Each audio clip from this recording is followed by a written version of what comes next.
ආයිබෝන්. හරි. හොඳයි අපි කළමනාකරණය නිබන්ධනේ අපිට අද වීඩියෝ එකේදී අපි සාකච්ඡා කරන්න පුතාලා අපි සංවිධානකරණයේ දෙවෙනි කොටස පිළිබඳව තමයි අපි අද වීඩියෝ එකේදී අපි සාකච්ඡා කරන්නේ. දැන් අපි කලින් වීඩියෝ එකේදී සාකච්ඡා කළා සංවිධානකරණයේ පළවෙනි මාතෘකාව පිළිබඳව මම ඔයාලට පැහැදිලිවම කිව්වා සංවිධානකරණ එක වීඩියෝ එකකින් කරන්න බෑ. ඒක ටිකක් දිග කොටසක්. අපි පටන් ගමු. මෙන්න මෙතන මම කලින් වීඩියෝ එක ඉවර කළේ 28 වෙනි පිටුවේ. ඔයගොල්ලෝ කළමනාකරණයේ නිබන්ධනයේ 28 වෙනි පිටුව තමයි ඔයගොල්ලෝ පුතාලා පෙරලන්න ඕන. 28 වෙනි පිටුව බලතල පැවරීම කියන මාතෘකාව පිළිබඳව තමයි අපි කරුණු කාරණාවන් සාකච්ඡා කරන්නේ. බලතල පැවරීම. හරි. කළමනාකරණය මාතෘකාව සංවිධානකරණය. හරි. මාතෘකාව සංවිධානකරණය. ඒකේ අපි සාකච්ඡා කරන්නේ බලතල පැවරීම කියන මාතෘකාව පිළිබඳව තමයි අපි සාකච්ඡා කරන්නේ. දැන් දරුවනේ දැන් ඔයාලට මතක ඇති අපි සංවිධානකරණයේ පියවර පිළිබඳව සාකච්ඡා කරා. දැන් සංවිධානකරණයේ පියවරවල මෙන්න මේ පියවර ටික තියෙනවා දෙයක් සංවිධානය කරගන්න ඕන. මොනවාද මේ පියවර ටික? එකක් තමයි කළ යුතු කාර්යයන් කියන එක අපි හඳුනා ගැනීම කරන්න ඕන. කාර්යයන් හඳුනා ගැනීම. ඊට පස්සේ අපි ඒ කාර්යයන් ටික විශේෂීකරණය මත පදනම්ව බෙදා ගන්න ඕනේ. ඒකට අපි කියනවා වැඩ බෙදීම කියලා. කාර්යයන් හඳුනා ගන්නවා වැඩ බෙදනවා. ඊට පස්සේ ඒ වැඩ සාර්ථකව කරගන්න අපි දෙපාර්තමේන්තු ඇති කරගන්නවා. ඒකට අපි කියනවා දෙපාර්තමේන්තුකරණය කියලා. අපි කලින් වීඩියෝ එකේදී මෙතෙන්ට වෙනකන් පියවර ටික සාකච්ඡා කළා. ඊට පස්සේ දෙපාර්තමේන්තු වලට වැඩ කරන්න අවශ්‍ය කරන බලතල පැවරීම කරනවා. ඒ වගේම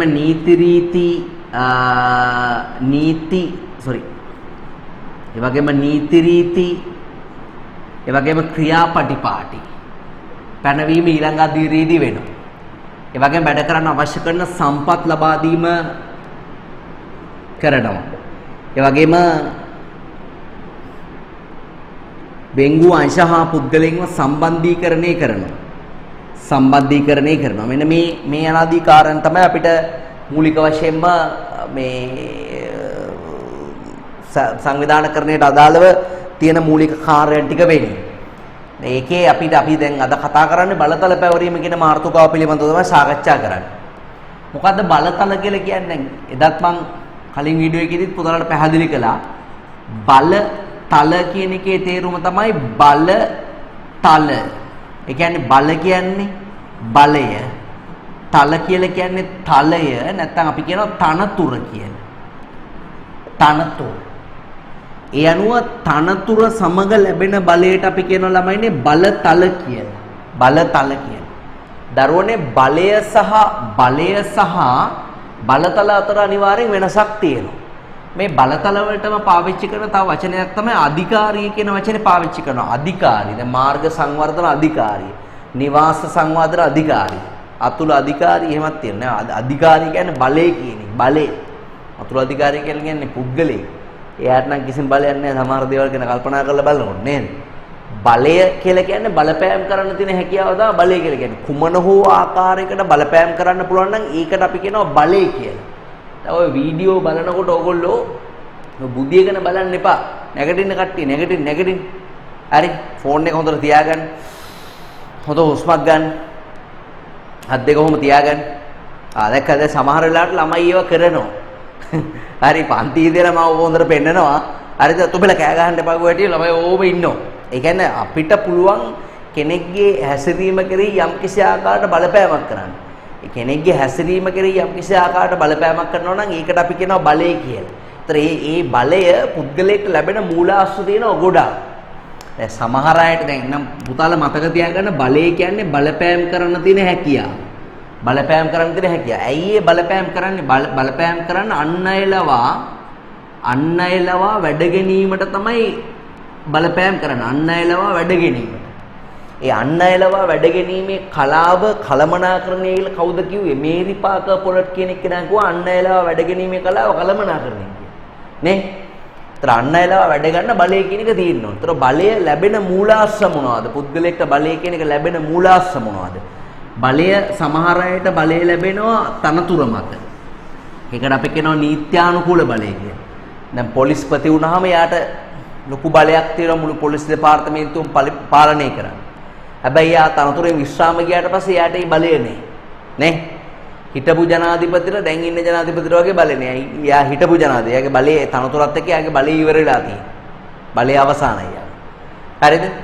ඒ අනුව දැන් බලය ලැබෙන මූල එකක් තමයි අධිකාරිය මත. අධිකාරිය කියන්නේ තනතුර නැත්නම් අපි පෝස්ට් එක මත ඒක අධිකාරී බලය තියෙනවා. එහෙම නැත්නම් සමහර අයට දඬුවම් දීමේ බලය තියෙනවා. නේ? දැන් සමහර පාතාල නායකයෝ කප්පන් ඉල්ලනවා ප්‍රදේශයේ ව්‍යාපාරිකයින්ගෙන්. ඒතකොට කප්පන් දුන්නේ නැත්නම් මරනවා, ගහනවා, ඒක ඇසිඩ් ගහනවා, එක එකව කරනවා. ඉතින් ඒකට බයේ සමහර අය කප්පම් දෙනවා. අපි උපයන මුදලේ යම් කිසි මුදලක් දෙන්න පෙළඹෙනවා. ඒ දඬුවම් දීමේ බලයට බය වෙලා. ඊට තව සමහර අයට ත්‍යාග දීමේ බලය තියෙනවා. ත්‍යාග දීමේ බලය දැන් සුපර්ස්ටාර් වෙන්න සින්දු කියන්න බැරි අයත් යනවා. හොඳටම දන්නවා තමයි සින්දු කියන්න බෑ කියලා බැරි අයත් යනවා ඒකට. ඒතර ඒක ත්‍යාග දීමේ බලය නිසා තමයි වෙන්නේ. නැත්නම් පිළිගැනීමට භාජනය වෙන්න යම් කිසි කෙනෙක්ට උමනාව තියෙනවා. ඒතර ඒ ත්‍යාග දීමේ බලය. ඒතර අධිකාරීමේ බලය, දඬුවම් දීමේ බලය, ත්‍යාග දීමේ බලය, ඊට පස්සේ සවතන අනුහස් බලය කියලා එකක් කියනවා. ඔය දෙවියන්ට, පාසල් වලට, බෝධියට ඒවට අපි මේ ගරු කරන්නේ අනුහස් බලයෙන්ද. තව තියෙනවා විශේෂඥ බලය. දැන් පන්තියේ හොඳටම එකවුන්ට්ස් පුළුවන් එකාට අපි චුට්ටක් ගරු කරනවා. මොකද හදිසි හරි ගාණක් අහගන්න ඉන්නේ ඌ විතරයි. සමහරට ඌ කියන කෙනේම අපිට කරන්නත් වෙනවා. විශේෂඥ බලය. හරි එහෙම නැත්නම් තව තියෙනවා ළමයි බලපෑම් කිරීමේ බලය. දැන් හොඳම යාළුවෙක් මොන හරි කිව්වොත් අපි අහනවා. බිරිඳ මොන හරි කිව්වොත් අපි අහනවා. නේ? සමහරට කට්ටිය හොඳට එකට සෙට් වෙලා ඉන්නවා. බිරිඳගේ එක කෝල් එකයි එන්නේ නැගිටලා දුවන අය ඉන්නවා. ඒ තමයි බලපෑම් කිරීමේ බලය. ඒ කියන්නේ දැන් අපේ අම්මා තාත්තට අපිට බලපෑම් කරන්න පුළුවන්. ඒතර බලපෑම් කිරීමේ බලය. ඒතර ඒ වගේ මේ තව තියෙනවා පෞරුෂත්වමේ බලය. නළුවෝ, නිලියෝ, ක්‍රීඩකයෝ ඒගොල්ලෝ සතුව පෞරුෂත්වමේ බලයක් තියෙනවා. ඒගොල්ලන්ට පුළුවන් කෙනෙක්ගේ හැසිරීම කරේ බලපෑම් එල්ල කරන්න. දැන් උදා ඒ කියන්නේ නළුවෝ, නිලියෝ, ක්‍රීඩකයෝ සබන් ඇඩ් වලට, පර්ෆියුම් වලට, සපත්තු වලට, වාහන වලට ගන්න. ඒතර ඒගොල්ලෝ රෙකමන්ඩ් කරන හින්දා අපේ මිලදී ගැනීමේ තීරණය අපි ඒක නිසා වෙනස් කරනවා. ඒතර අපිට බලය ලැබෙන්නේ මේ මූලාශ්‍ර වලින්. දැන් ඔයාලට පේනවනේ බලය ලැබෙන මූලාශ්‍ර ගොඩක් තියෙනවා. ඒකෙන් එක මූලාශ්‍රයක් විතරයි පුතා තනතුර කියලා කියන්නේ. ඒකෙන් එක මූලාශ්‍රයක් විතරයි තනතුර කියලා කියන්නේ. එතකොට දැන් විභාගෙදී පුතාලගෙන් අහනවා බලයද ලොකු බලතලද ලොකු කියලා. හරි පුතාලට විභාගෙදී අහනවා බලයද ලොකු බලතලද ලොකු කියලා. ඒ දෙකේ ලොකු මොකද්ද? බලය කියන්නේ. බලය ලැබෙන එක මූලාශ්‍රයක් විතරයි බලතල කියලා කියන්නේ. නේ? ඒක අපිට ඕනනම් මෙන්න මේ රූපසරහණින් පෙන්වන්න පුළුවන්. මේ රූපසරහණින් පෙන්වන්න පුළුවන්. දැන් මේ තියෙන්නේ බලය නම් මේ තියෙන්නේ බලය නම් මේ තියෙන්නේ බලය නම් මේ තියෙන්නේ මොකද්ද? බලතල. මේ තියෙන්නේ බලතල. හරි. බලය ලැබෙන එක මූලාශ්‍රයක් විතරයි මේක. දැන් මේක ඇතුළත තව දෙනවා ත්‍යාග දීමේ බලය, අනුහස් බලය, බලපෑම් කිරීමේ බලය, විශේෂඥ බලය. ඒ වගේ එක එක බල මූලාශ්‍ර වලින් බලය කියන එක හැදෙන්නේ. කොහොමනක් කලමනාකරුවෙකු සතුව බලය කියන එක තියෙන්න ඕනේ. එක මූලාශ්‍රයකට වඩා වැඩි මූලාශ්‍ර වලින් එයාට බලය කියන එක තියෙනවා. නැත්නම් එයාට බලපෑම් කරන්න බෑ. ඔයාලට තේරෙනවා මං කියන දේ. ඒක තමයි බලය කියන එකේ අර්ථකථනය වෙන්නේ. හරි. ඉතලා අපි ඒක ලියලා ඇයි අපි බලය කියන එක පාවිච්චි කරන්න ඕනේයි ඊට අමතරව බලය පවරන්න ඕනේයි කියන කාරණාවන් පිළිබඳව අපි සාකච්ඡා කරමු. right. දැන් ආයතනයක තනතුරු කියන ඒවා පෙළගස්සලා තියෙන්නේ කොහොමද? උසේ පිළිවෙලටද? උසේ පිළිවෙලට තනතුරු එහෙම පෙළගැස්සුවා මට හම්බෙන්නේ පල්ලෙහාම තනතුරු. මොකද මං එච්චර උස නෑ. හරිද? ඒතර ඒ තනතුරු අනුව තමයි දැන් ඉස්කෝලේ ප්‍රින්සිපල් මේ තමයි ලොකුම එක්කෙනා. එයාට තමයි වැඩිම බලය තියෙන්නේ. ඊට පස්සේ තව ඉන්නවා නියෝජ්‍ය සහකාර අංශභාර පන්ති භාර ඒ ලැබෙන බලය අනුව තමයි මේ පන්ති භාර එක්කනට පන්තිය පාලනය කරන්න පුළුවන්. හරි පන්ති නායකයාට පන්තියේ ඉන්න ශිෂ්‍යයන්ගේ යම් ආකාරයකට පාලනය කිරීමක් කරන්න පුළුවන්. හැබැයි පන්ති භාර ගුරුතුමියට එයා යටත් වෙලා තියෙනවා. නේ? තනතුරු පෙළගස්සලා තියෙන්නේ බලය අනුව. තනතුරු බලය අනුව පෙළගස්සුවාම මේකට කියනවා දූරාවලිය කියලා. දූරාවලිය කියලා කියන්නේ දූර ආවලිය, දූර පේලිය කියන එක. දූරාවලියක් කියලා කියන්නේ තනතුරු පේලියක් කියන එක තමයි එකෙන් අදහස් වෙන්නේ.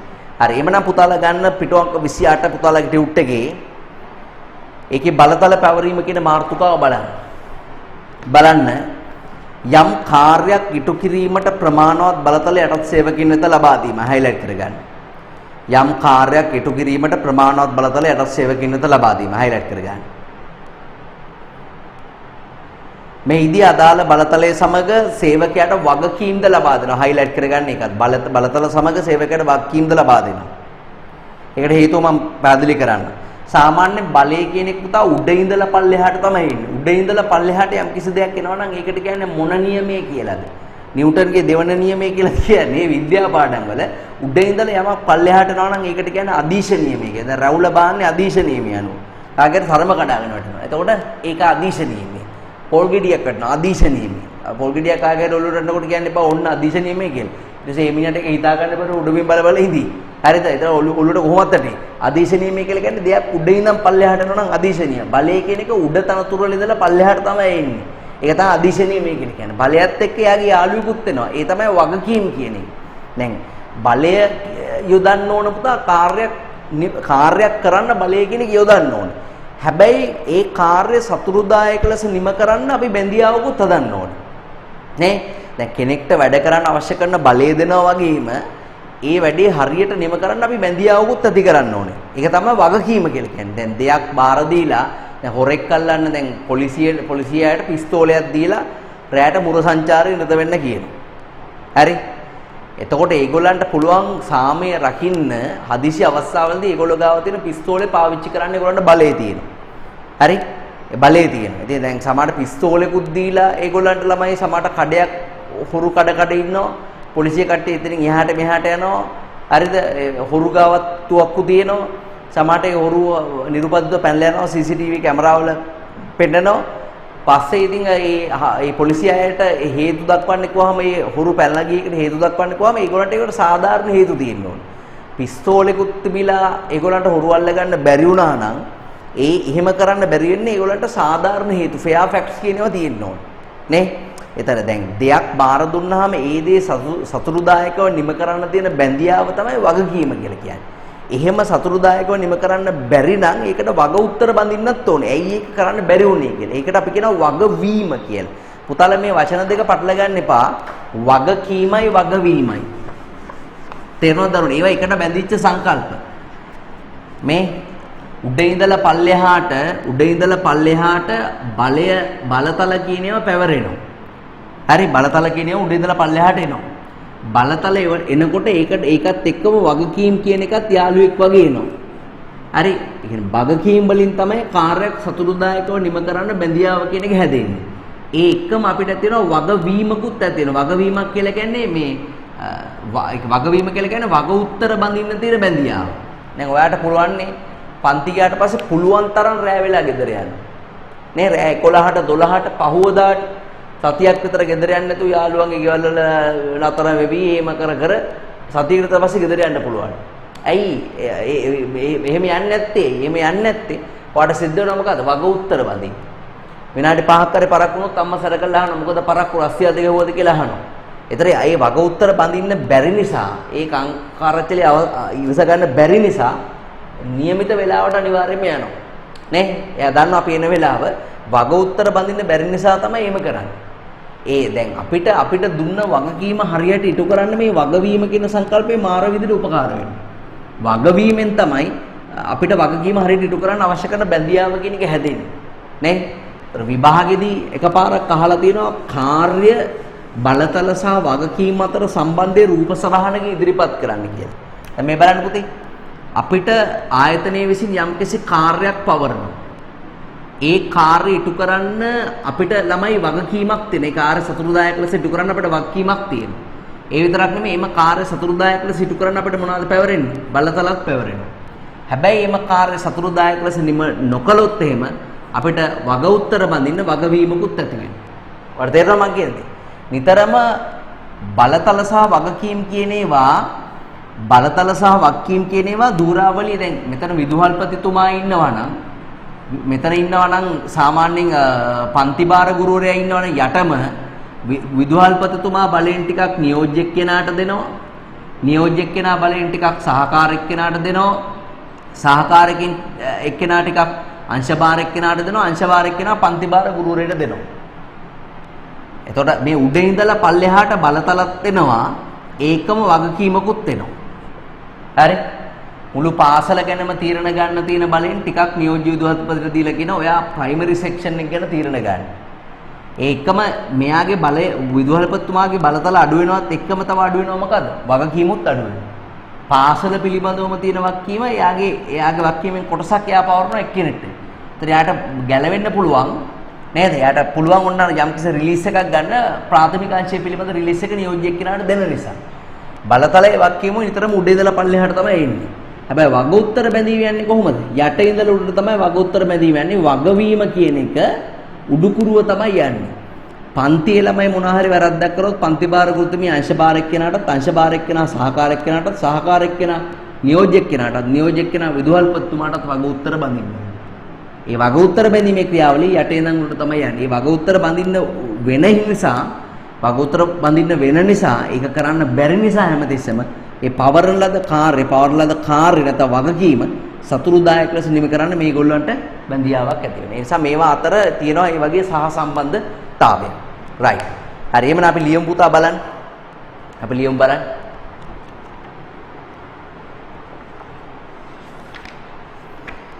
පිටුවංක 10 පිටුවංක 28 පෙළන්න බලතල පැවරීම. හරි. යම් කාර්යයක් ඉටු කිරීමට ප්‍රමාණවත් බලතල සේවකයන්ට ලබා දීම තමයි බලතල පැවරීම කියලා කියන්නේ. මෙහිදී අදාළ බලතල සමග වක්කීම්ද සේවකයා වෙත සාමාන්‍යයෙන් පැවරනවා හයිලයිට් කරගන්න. සාමාන්‍යයෙන් ආයතනික බලතල උඩ ඉඳලා පල්ලෙහාට තමයි ගලාගෙන එන්නේ. ඒකට අධීශනීයමය කියලා කියනවා. ඒකට හයිලයිට් කරගන්න. එමෙත ඒකට විධාන දාමය කියලාත් කියනවා. අධීශනීයමය මෙත විධාන දාමය. දැන් බලතල අනුව තමයි ආයතනයක තනතුරු කියනවා පෙළගස්සලා තියෙන්නේ. මේ තනතුරු පෙළගස්සලා තියෙන ආකාරයට අපි කියනවා මොකද්ද? දුරාවලිය කියලා. එහෙනම් හයිලයිට් කරගන්න දුරාවලිය කියන වචනේ. right question එකට යමු.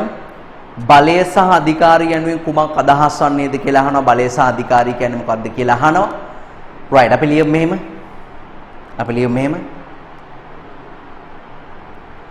කිසියම්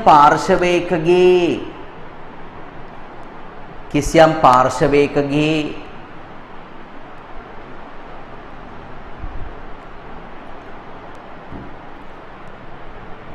චර්යාව කෙරෙහි කියන්නේ හැසිරීම. චර්යාව කෙරෙහි බලපෑම් කිරීමට තේ හැකියාව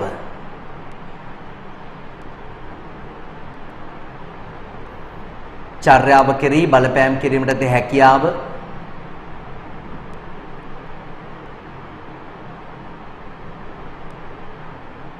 බලය ලෙස හැඳින්විය හැක.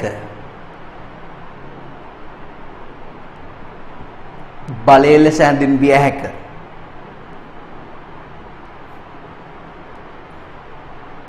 බලය ලෙස හැඳින්විය හැක.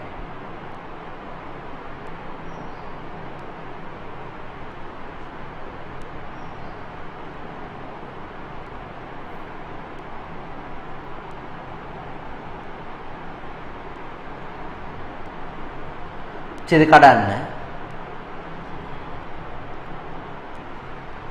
කිසියම් තනතුරුලාභියෙකුට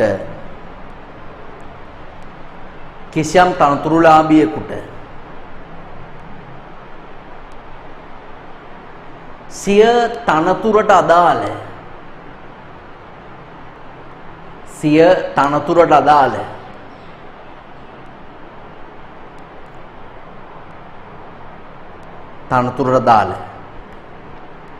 කාර්යයන් නිසි පරිදි ඉටු කිරීම සඳහා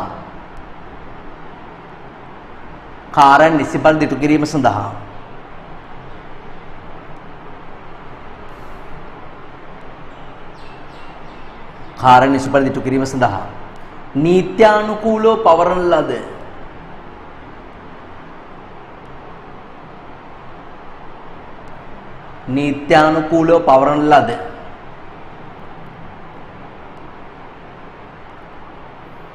බලය අධිකාරිය වේ.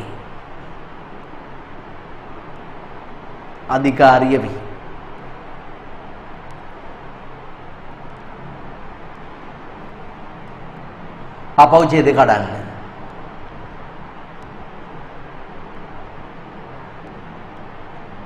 බලය විවිධ මූලාශ්‍රවලින් ලැබෙන අතර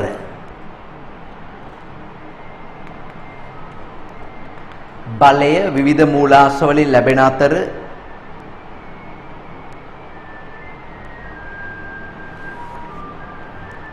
අතර අධිකාරිය යනු අධිකාරිය කියන්නේ බලතල කියන එක. අධිකාරිය යනු බලය ලැබෙන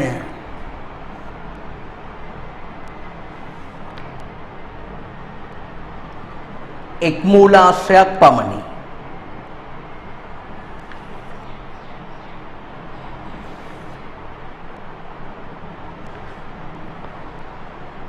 බලය ලැබෙන එක් මූලාශ්‍රයක් පමණි.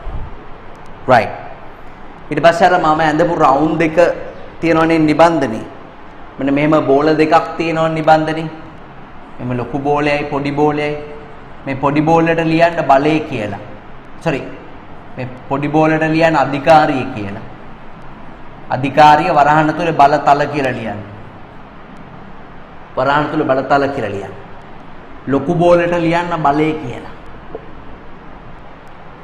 ලොකු බෝලයට ලියන්න බලය කියලා.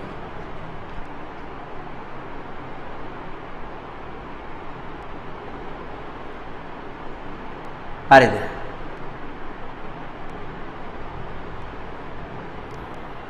right. ඊට පස්සේ බලතල පැවරීමේ පියවර සාමාන්‍යයෙන් 3ක් තියෙනවා පියවර. බලය පවරනකොට ඒ කියන්නේ බලය පැවරීමේ පියවර 3 තමයි ඉහළ මට්ටමේ නිලධාරීන් පහළයට තමන්ගේ බලතල වලින් කොටසක් දෙනවා. ඒකම බලතල වලින් කොටසක් දෙනවා කියන එකේ තේරුම තමයි මොකද? වගකීම් වලින් කොටසක් පවරනවා කියන එක දෙවෙනි පියවර. බලතල වලින් කොටසක් දෙනවා, වගකීම් වලින් කොටසක් දෙනවා. ඊට පස්සේ නිකම්ම නිර්මාණය වෙනවා මේ දේ ඉටු කලේ නැත්නම් අපිට වග උත්තර බඳින්න වෙනවයි කියන සංකල්පය. අපි ඒකට කියනවා වගවීමක් නිර්මාණය වීම නැත්නම් බැඳීමක් නිර්මාණය වීම කියන එක. එහෙනම් බලතල පැවරීමේ පියවර 3 highlight කරගන්න. තම බලතල වලින් කොටසක් යටත් සේවකයන් වෙත ලබා දෙනවා. ඒ වගේම වගකීම් වලින් කොටසක් යටත් සේවකයන් වෙත ලබා දෙනවා. යටත් සේවකයන් වෙත බැඳීමක් නිර්මාණය කරනවා. වරහන් තුල ලියන්න වගවීමක් කියලා. වරහන් තුල ලියන්න වගවීමක් කියලා.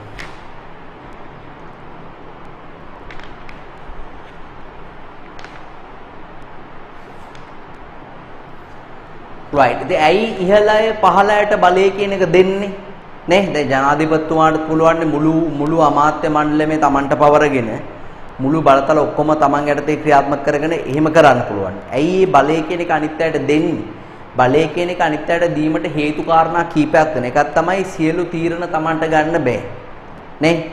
සමහර ශේෂ්ඨ සම්බන්ධයෙන් තමන්ට විශේෂඥතාවයක් නේ.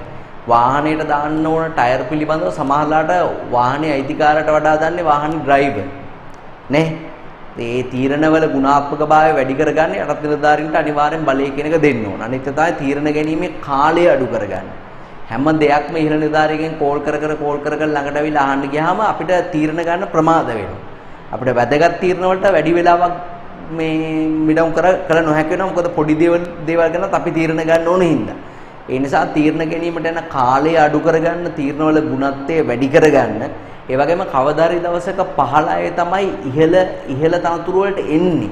ඒතර මේ පහළ අයගේ මනෝභාවාත්මක කුසලතාවය වැඩි කරන්න ඕන. ඒ කියන්නේ පහළ අයගේ තීරණ ගැනීමේ කුසලතාවය කියන එක වැඩි කරන්න ඕන. ඒ තීරණ ගැනීමේ කුසලතාවය වැඩි කරන්න නම් අනිවාර්යෙන් පහළ අයට බලතල පවර්ලා ඒගොල්ලන්ට තීරණ ගන්න අවස්ථාව දෙන්න ඕන. මේ අනාගත නායකත්වයට ඒගොල්ලන් සූදානම් කරන්න ඕන. අනිත් එක ආයතනීය ශාඛා විදියට බ්‍රාන්චස් විදියට පුළුල් වුණොත් ඒ හැම බ්‍රාන්ච් එකකටම මැනේජර් කෙනෙක් දාන්න වෙනවා. ඒතකොට එයාට එයාගේ බ්‍රාන්ච් එක පිළිබඳ තීරණ ගන්න එයාට අයිතිය අනිවාර්යයෙන්ම දෙන්න ඕනේ. ඒ නිසා ව්‍යාපාරය පුළුල් කිරීමේදී බලතල පැවරීම කියන එක අවශ්‍ය වෙනවා. නේද? ඉතින් ඒ වගේ බලතල පැවරීමට හේතු වුණා වූ කාරණා කීපයක්ම තියෙනවා.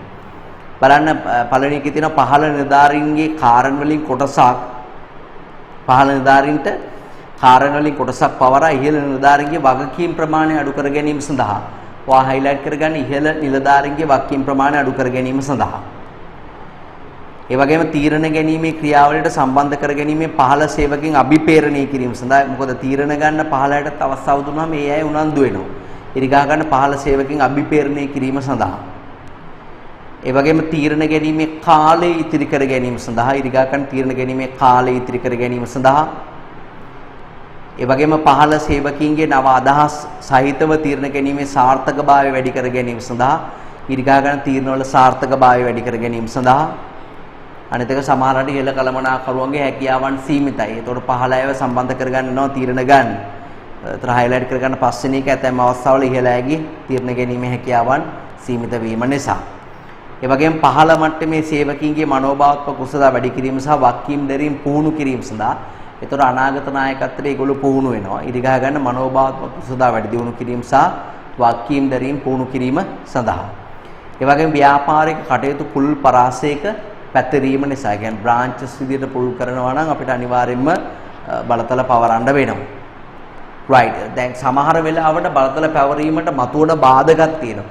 දරුවනේ බලතල පවරනවා කියලා කියන්නේ ආයතනයේ කළමනාකරන මට්ටම් සහ තනතුරු සංඛ්‍යාව වැඩි වෙනවා. ඒතර ආයතනයේ පරිපාලන වියදමක් වෙනවා වැඩි වෙනවා. එහෙනම් බලතල පවරන්න ආයතනයේට හොඳ මූල්‍ය තත්ත්වයක් තියෙන්න ඕනේ. අනිත් එක තමයි දැන් ඉහළ නිලධාරීන් සමාජයට බලතල පවරන්න අකමැති, බයයි. දැන් මුදල් අමාත්‍ය ධුරය ආරක්ෂක අමාත්‍ය ධුරය බොහෝ විට තියාගන්නේ ජනාධිපතිතුමා. මොකද ඒවා ආර්ථිකයේ මර්මස්ථානයේ ඉන්න. ඒවෙන් පුළුවන් ආර්ථිකය වටන්න, රට වටන්න පුළුවන්. ඉතින් ඒ නිසා මේ පල්ලෙහාය බලතල පවරගෙන Tamanට ඇගන්ස්ලි වැඩ කරයි කියලා තියෙන බයට ඉහළ නිලධාරීන් බලතල නොපැවරීම කරන අවස්ථාවල් තියෙනවා. නේ අනිත් එක නීතිමය බාධක. දැන් බලතල පවර ගන්න සුසු පුද්ගලයෙක් ඉන්නවා. එයාට දෙන්න බෑ නීතිමය වශයෙන් යම්කිසි බාධාවක් තියෙනවා. දැන් ඉස්කෝලේ accounts miss ප්‍රෙග්නන්ට් වෙලා එයා නිවාඩු ගන්නවා. එයාට ඕනේ මේ පාඩම් ටික කරගෙන යන පන්ති දක්ෂම ළමයාට බාර දෙන්න. නමුත් අධ්‍යාපන දෙපාර්තමේන්තුව ඒක පිළිගන්නේ නැහැ. අධ්‍යාපන දෙපාර්තමේන්තුව ඒකට ගුරුවරයෙක් පත් කරනවා මිසක් දරුවෙක් ලවා සිලබස් එක කවර් කරවන්නේ. නමුත් ඒ එන පත්තලා යන ගුරුවරයාට වඩා ඒ දරුවගේ කවුන්ටිං හොඳයි. නමුත් එයාට ඒ ගුරුවරයෙක් විතර උගන්වන ඉස්කෝලේක අවස්ථාවක් දෙන්න බෑ. නේ පාසලේ ශිෂ්‍යාවක් වෙලා ඉඳෙද්දි. ඒ වගේ නීතිමය බාධක තියෙනවා. අනිත් එක තමයි බලය පවරන්න කැමති ඉහළ අය. බලය ගන්න කවුරුත් කැමති නෑ. පන්ති නායකකම දෙන්න කැමති නමුත් ගන්න කවුරුත් කැමති නෑ. නැත්තම් ගන්න කෙනෙක් ඉන්න එයා සුස්සෙක් නෙමෙයි. පන්ති ඉන්න නසරාණි මේක කැමති පන්ති නායකයා වෙන්නේ. හරි නමුත් ඒක දෙන්න සුසු නෑ එයා. ඉතින් ඒ වගේ කාරණා නිසා බලතල පැවරීම ආශ්‍රිතව විවිධ ගැටලු සහගත තත්ත්වයන් තියෙනවා. හරි එමනම් අපි ලියමු. බලතල බාර ගැනීමට කිසිවෙකුත් ඉදිරිපත් නොවීම. බලතල බාර ගැනීමට කිසිවෙකුත් ඉදිරිපත් නොවීම.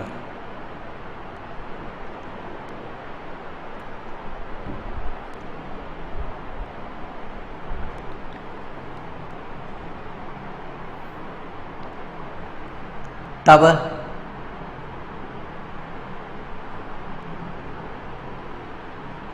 බලතල බාර ගැනීමට සුසුකම් ලත් අය ඉදිරිපත් නොවීම. ඉදිරිපත් වෙනවා නමුත් ඒ අය සුසුකම් ලත් අය නෙමෙයි. බලතල බාර ගැනීමට සුසුකම් ලත් අය ඉදිරිපත් නොවීම.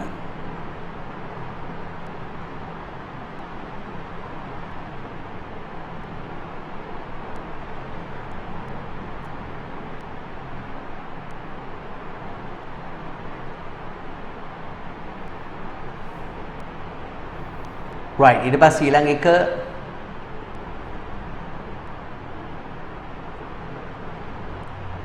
එක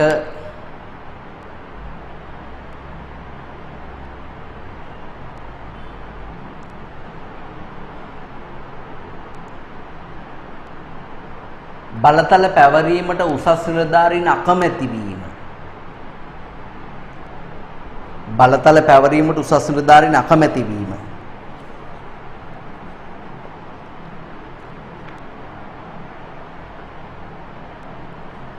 අකමැති වීම.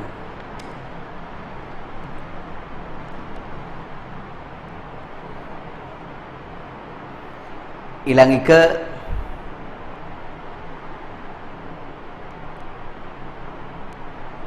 බලතල පැවරීමට එරෙහිව පවතින විවිධ නීතිමය බාධක නිසා.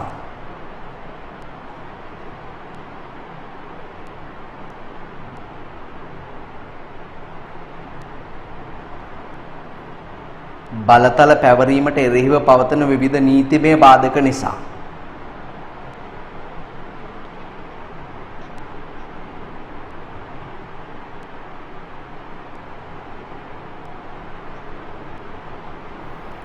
නීතිමය බාධක නිසා.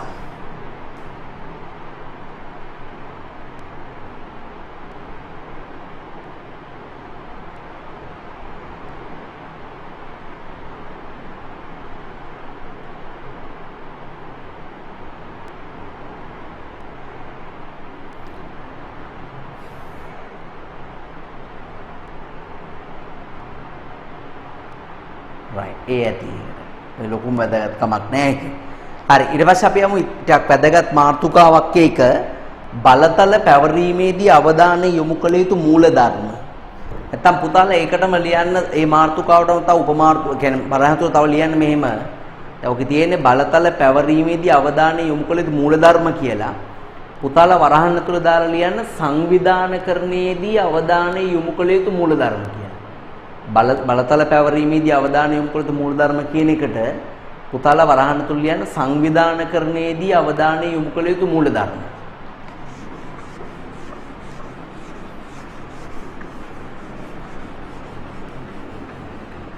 right අපි පල්ලෙහා මට්ටමේ යට බලතල පවරනකොට මේක එකපාරක් විභාගෙදී අහලා තිනවා පල්ලෙහා මට්ටමේ යට බලතල පවරනකොට මෙන්න මේ මූලධර්ම ටික අනිවාර්යෙන් ආරක්ෂා කරගන්න ඕන පුතේ. මොකක්ද මේ මූලධර්ම ටික? එකක් තමයි පළවෙනි එක තමයි අනදීමේ ඒකීයතාවය ආරක්ෂා කරගන්නවා. අනදීමේ ඒකීයතාවය. නැත්නම් මේකට කියනවා නියෝග දීමේ ඒකීයතාවය කියලා. ඒ යටතේ එක යටත් සේවකයෙක්ට ඉන්න පුළුවන් වෙන්නේ එක ආසන්න ප්‍රදානියෙක් විතරයි. එක යටත් සේවකයෙක්ට ආසන්න ප්‍රදානින් දෙන්නෙක් ඉඳියොත් මොකද වෙන්නේ? ඒ ප්‍රදානින් දෙන්නම එක එකව කරන්න කියනවා. අන්තිමට ඒ යටත් සේවකයට හිතා ගන්න බෑ තමන් කරන්නේ ඕන කවුරු කියන දේද කරන්න ඕනේ කියලා. එතකොට මුළු ජාලෙම අවුල් වෙනවා. දැන් බලන්න පහුගිය ආණ්ඩුව අග්‍රාමාත්‍යවරයා එක පක්ෂයක ජනාධිපතිවරයා තව පක්ෂයක. අග්‍රාමාත්‍යවරයා කරන්න එපා කියනවා ජනාධිපතිවරයා කරන්න කියනවා. එතකොට පල්ලෙහායින නිලධාරීන් දන්නේ ඇත්තටම තමන් මේක කරන්න ඕනද කරන්න ඕනේ නැති දෙයක්ද කියලා. ඊට පස්සේ ඒ නිලධාරීන්ට හිතන දේවල් කරනවා. නේ? එතකොට අපේ මුළු රටම උල්ජාලාවක් බවට පත් වුණා පහුගිය අවුරුදු 4 මේ කලමනාකරන මූලධර්ම වල අනදීමේ ඒකීයතාවය කියන එක ඛණ්ඩනය කරලා තියෙන නිසා. එහෙනම් පළවෙනියටම අපි රැක ගන්න ඕන මූලධර්මය තමයි දරුවනේ මොකද්ද? අනදීමේ ඒකීයතාවය කියන එක. නැත්නම් නියෝගදීමේ ඒකීයතාවය කියන එක. අනිත් තමයි පාලන පරාසය කියන කාරණය. පාලන පරාසය කියලා කියන්නේ එක නිලධාරියෙක් විසින් ඍජුව පාලනය කරන සේවක සංඛ්‍යාව. දැන් විදුහල්පතිතුමා යටතේ ස්ටාෆ් එකේ ඔක්කොම 65ක් ඉන්නවා කියලා දන්නකො. ඒතර යාගේ පාලන පරාසය 65යි නෙමෙයි. විදුහල්පතිවරයා යටතේ ඉන්නේ නියෝජ්‍ය විදුහල්පතිවරු දෙන්නේ. ඒතර යාගේ පාලන පරාසය 65ක් නෙමෙයි 2යි. එයා විසින් ඍජුව පාලනය කරන සේවක සංඛ්‍යාව තමයි පාලන පරාසය කියලා කියන්නේ. ඒක අනවශ්‍ය පරිදි මේ පුලුල් වෙන්නත් හොඳ නැහැ, පටු වෙන්නත් හොඳ නැහැ. පුලුල් වෙනවා කියන එකේ තේරුම තමයි එයාට පාලනය කරගන්න බැරි තරම් විශාල සේවක සංඛ්‍යාවක් එයා පාලනය කරනවා. ඒතර ඒ පුලුල්. ඒකේ වාසිය දෙකම තියෙනවා. පටු වුණත් ඒකෙත් වාසිය දෙකම තියෙනවා. ඒ නිසා ඕනකට වඩා පුලුල් හෝ පටු කියන එක නැතුව ප්‍රශස්ත පාලන අවකාශයක් අනිවාර්යෙන් ආයතන තුල මේන්ටේන් කරගන්න ඕනේ. ඒ වගේම අනිත් එක තමයි නියෝග දීමේ දාමය. නියෝග දීමේ දාමය නැත්නම් අපි කියනවා විධාන දාමය. ඒක ආරක්ෂා කරගන්න. විධාන දාමය කියලා කියන්නේ නිතරම බලතල කියනවා උඩේ ඉඳලා පල්ලෙහාට එන විදිහට තමයි දාන්න ඕනේ. උඩ ඉඳලා පැත්තට යන්නේ යට ඉඳලා උඩට එන්නේ එහෙම බලතල පීටවන්නේ. බලතල කියන ඒවා ගලාගෙන එන්න ඕන උඩ ඉඳලා පල්ලෙහාට. ඒතර මේ නියෝග දීමේ දාමේ නැත්තම් විධාන දාමේ කියන එක ආරක්ෂා කරගන්න ඕන. අනිත් එක තමයි විමධ්‍යගතකරණය කියන එක. පුතා විමධ්‍යගතකරණය කියලා කියන්නේ බලය අනිවාර්යෙන් ප්‍රමාණවත් පරිදි පල්ලෙහා මට්ටමේ සේවකින්ට පවරන්න ඕන. ඒ කියන්නේ වැදගත් තීරණ ගැනීමේ ඊටාම බයරෑරුම් වැදගත් තීරණ සංකීර්ණ තීරණ ගැනීමේ හැකියාව ඉහළ මට්ටමේ අය තියාගෙන පහළ මට්ටමේට තීරණ ගන්න අනිවාර්යයෙන්ම අවස්ථාවක් දෙන්න ඕනේ. ඒක තමයි විමධ්‍යගතකරණය කියලා කියන්නේ. හරිද? එතකොට අනදීමේ ඒකීයතාවය, පාලන පරාසය, නියෝග දීමේ දාමය ඊට පස්සේ තව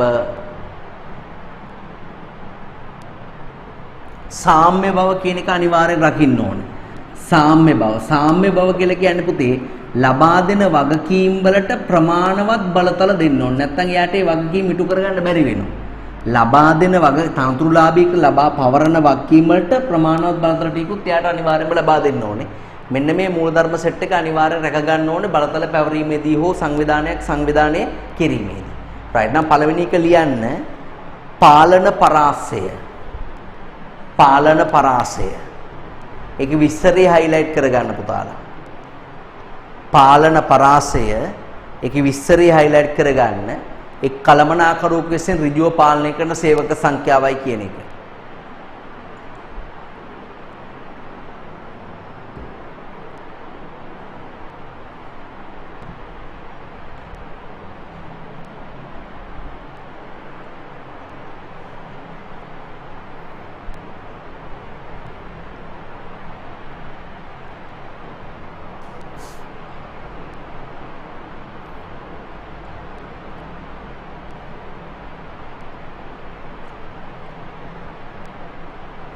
ඒ කළමනාකරුවෙකු විසින් ඍජුව පාලනය කරන සේවක සංඛ්‍යාව.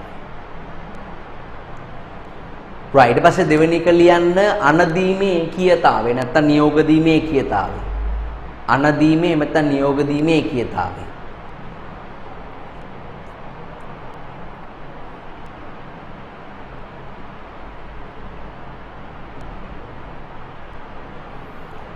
අනදීමේ නැත්නම් නියෝග දීමේ ඒකීයතාවය. විස්තරේ බලලා highlight කරගන්න. එක යටත් සේවකයෙක්ට ඉන්න පුළුවන් වෙන්නේ එක ආසන්න ප්‍රදානියෙක් විතරයි. ඊට පස්සේ ඊළඟට ලියන්න විධාන දාමය. විධාන දාමය නැත්නම් නියෝග දීමේ දාමය කියලාත් කියනවා. ඉහළ ඉඳලා පල්ලෙහාට නොකැඩිය අධිකාරී ගලාගෙන ඉන්න ඕන කියන එක තමයි විධාන දාමය කියලා කියන්නේ. විධාන දාමය.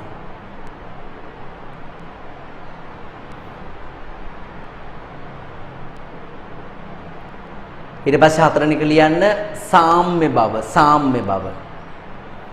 බලතල සහ වත්කීමේ සාම්‍ය බව කියලා කියනවා. නිකන් නැත්තම් සාම්‍ය බව කියලා ලියන්න. සාම්‍ය බව. ලබා දෙන වත්කීම වලට ප්‍රමාණවත් බලතල ලබා දෙන්න ඕන කියන එක තමයි එකකින් අදහස් වෙන්නේ.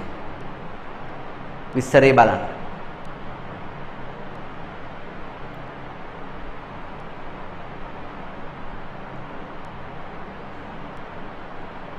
ඒ වගේම විමාද්‍යගතකරණය. විමාද්‍යගතකරණය. වැදගත් තීරණ ඉහළ සහ මධ්‍ය කළමනාකරුවෝ ගන්න අතර සාමාන්‍ය පෙළේ තීරණ ගන්න අනිවාර්යෙන් පහළ කළමනාකරුවන්ටත් අවස්ථාව දෙන්න ඕනේ. එකෙන් 15 හොඳට අභිපේරණය වෙනවා විමාද්‍යගතකරණය. right. තේනවා මෙන්න මේ මූලධර්ම කෙරෙහි විශේෂයෙන් අවධානය යොමු කරන්න ඕන පුතා සංවිධාන කරණයේදී right. ඒ කියන්නේ සංවිධාන මේ බලතල පැවරීමේදී හෝ සංවිධාන කරණයේදී බලතල පවරන ප්‍රමාණය තීරණය කිරීමේදී සලකා බැලිය යුතු කරුණු කාරණා කියලා මාතෘකාවක් තියෙනවා. ඒක එච්චරම ලොකු වැදගත්කමක් නැහැ. ඒකට පොඩි කතරයක් දාන්න. වැඩන්නේ ඒක බලන්න එපා. බලතල පැවරීමේ වැදගත්කම බලතල පැවරීමේදී සලකා බැලිය යුතු කරුණු කියන එක එච්චර ලොකු වැදගත්කමක් නැහැ. ඒක කතරයක් දාන්න. ඒක අහන්න ගන්න නැහැ මේ භාගෙදී. හරි පුතාලා එනම් තනියෙන් කරන්න බලන්න විමධ්‍යගතකරණය කියන්නේ මොකක්ද කියන ප්‍රශ්න උත්තරේ 30 වෙනි පිටුවේ තියෙන්නේ. කළමනාකරණයේදී විමධ්‍යගතකරණය යනුවෙන් අදහස් වන්නේ කුමක්ද කියලා අහනවා. විමධ්‍යගතකරණය යනුවෙන් අදහස් වන්නේ කුමක්ද? මොකද උත්තරේ තීරණ ගැනීමේ බලය විවිධ කළමනාකරණ මට්ටම් වලට පැවරී තිබීමයි. right ඊට පස්සේ අහනවා මධ්‍යගතකරණය සහ විමධ්‍යගතකරණය කියන්නේ මොකක්ද කියලා අහනවා. අපි උත්තරයක් ලියමු මෙහෙම. තීරණ ගැනීමේ බලය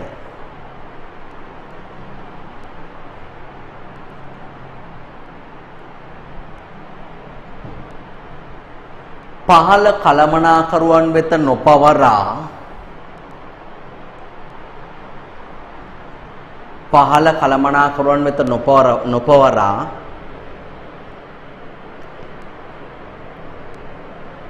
ඉහළ කළමනාකරණය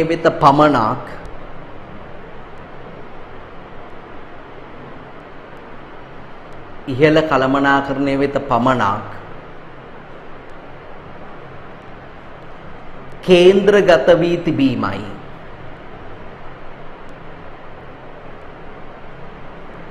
ඉහළ කළමනාකරණය වෙත පමණක් කේන්ද්‍රගත වී තිබීමයි.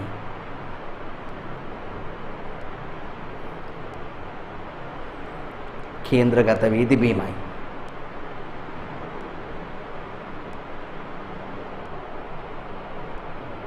කේන්ද්‍රගත වී තිබීම මධ්‍යගතකරණය කියලා. කේන්ද්‍රගත වී තිබීම මධ්‍යගතකරණය. right විමධ්‍යගතකරණය ඡේද කඩලා ලියන්න. තීරණ ගැනීමේ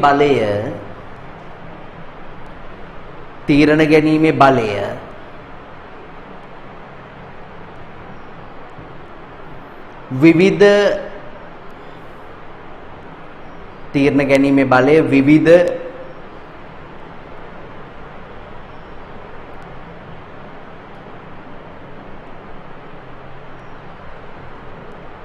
සේවකීන්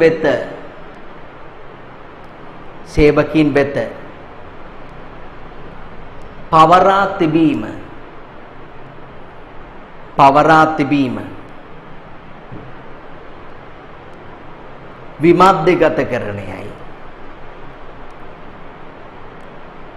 විමධ්‍යගතකරණයයි.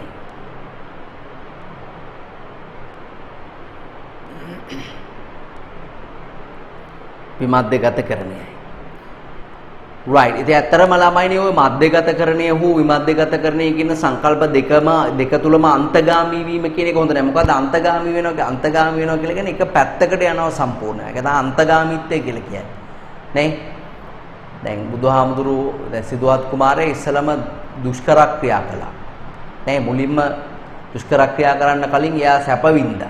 සැපේ අනන්තයටම ගියා. ඒ සැපේ අන්තගාමී වුණා. මොකද ඒකෙන් එයාට සුවයක් නැහැ. ඇඟට පතර ශරීරයට සුවයක් තිබ්බට ආත්මයට සුවයක් නැති බව අවබෝධ කරගෙන තමයි ශරීරයට දුක් දෙන්න පටන් ගත්තේ. දුෂ්කර ක්‍රියා කරේ. නමුත් ඒකෙනුත් සුවයක් ලැබෙන්නේ නැහැ. ශාරීරික සුවයකුත් නැහැ, මානසික සුවයකුත් නැහැ.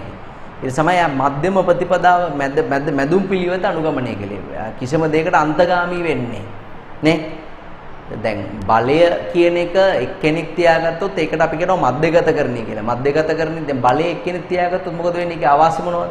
බලය ඔක්කොම Taman තියාගත්තාම වක්කීම ඔක්කොමත් Taman ගාව. තීරණ ගැනීම ප්‍රමාද වෙනවා. පහළ සේවකකින් අභිපේරණය නැති වෙනවා. පහළ සේවකෝ දැල් ලෙස පාලනය කිරීම නිසා ආයතනේ දාලා යන්න බලනවා.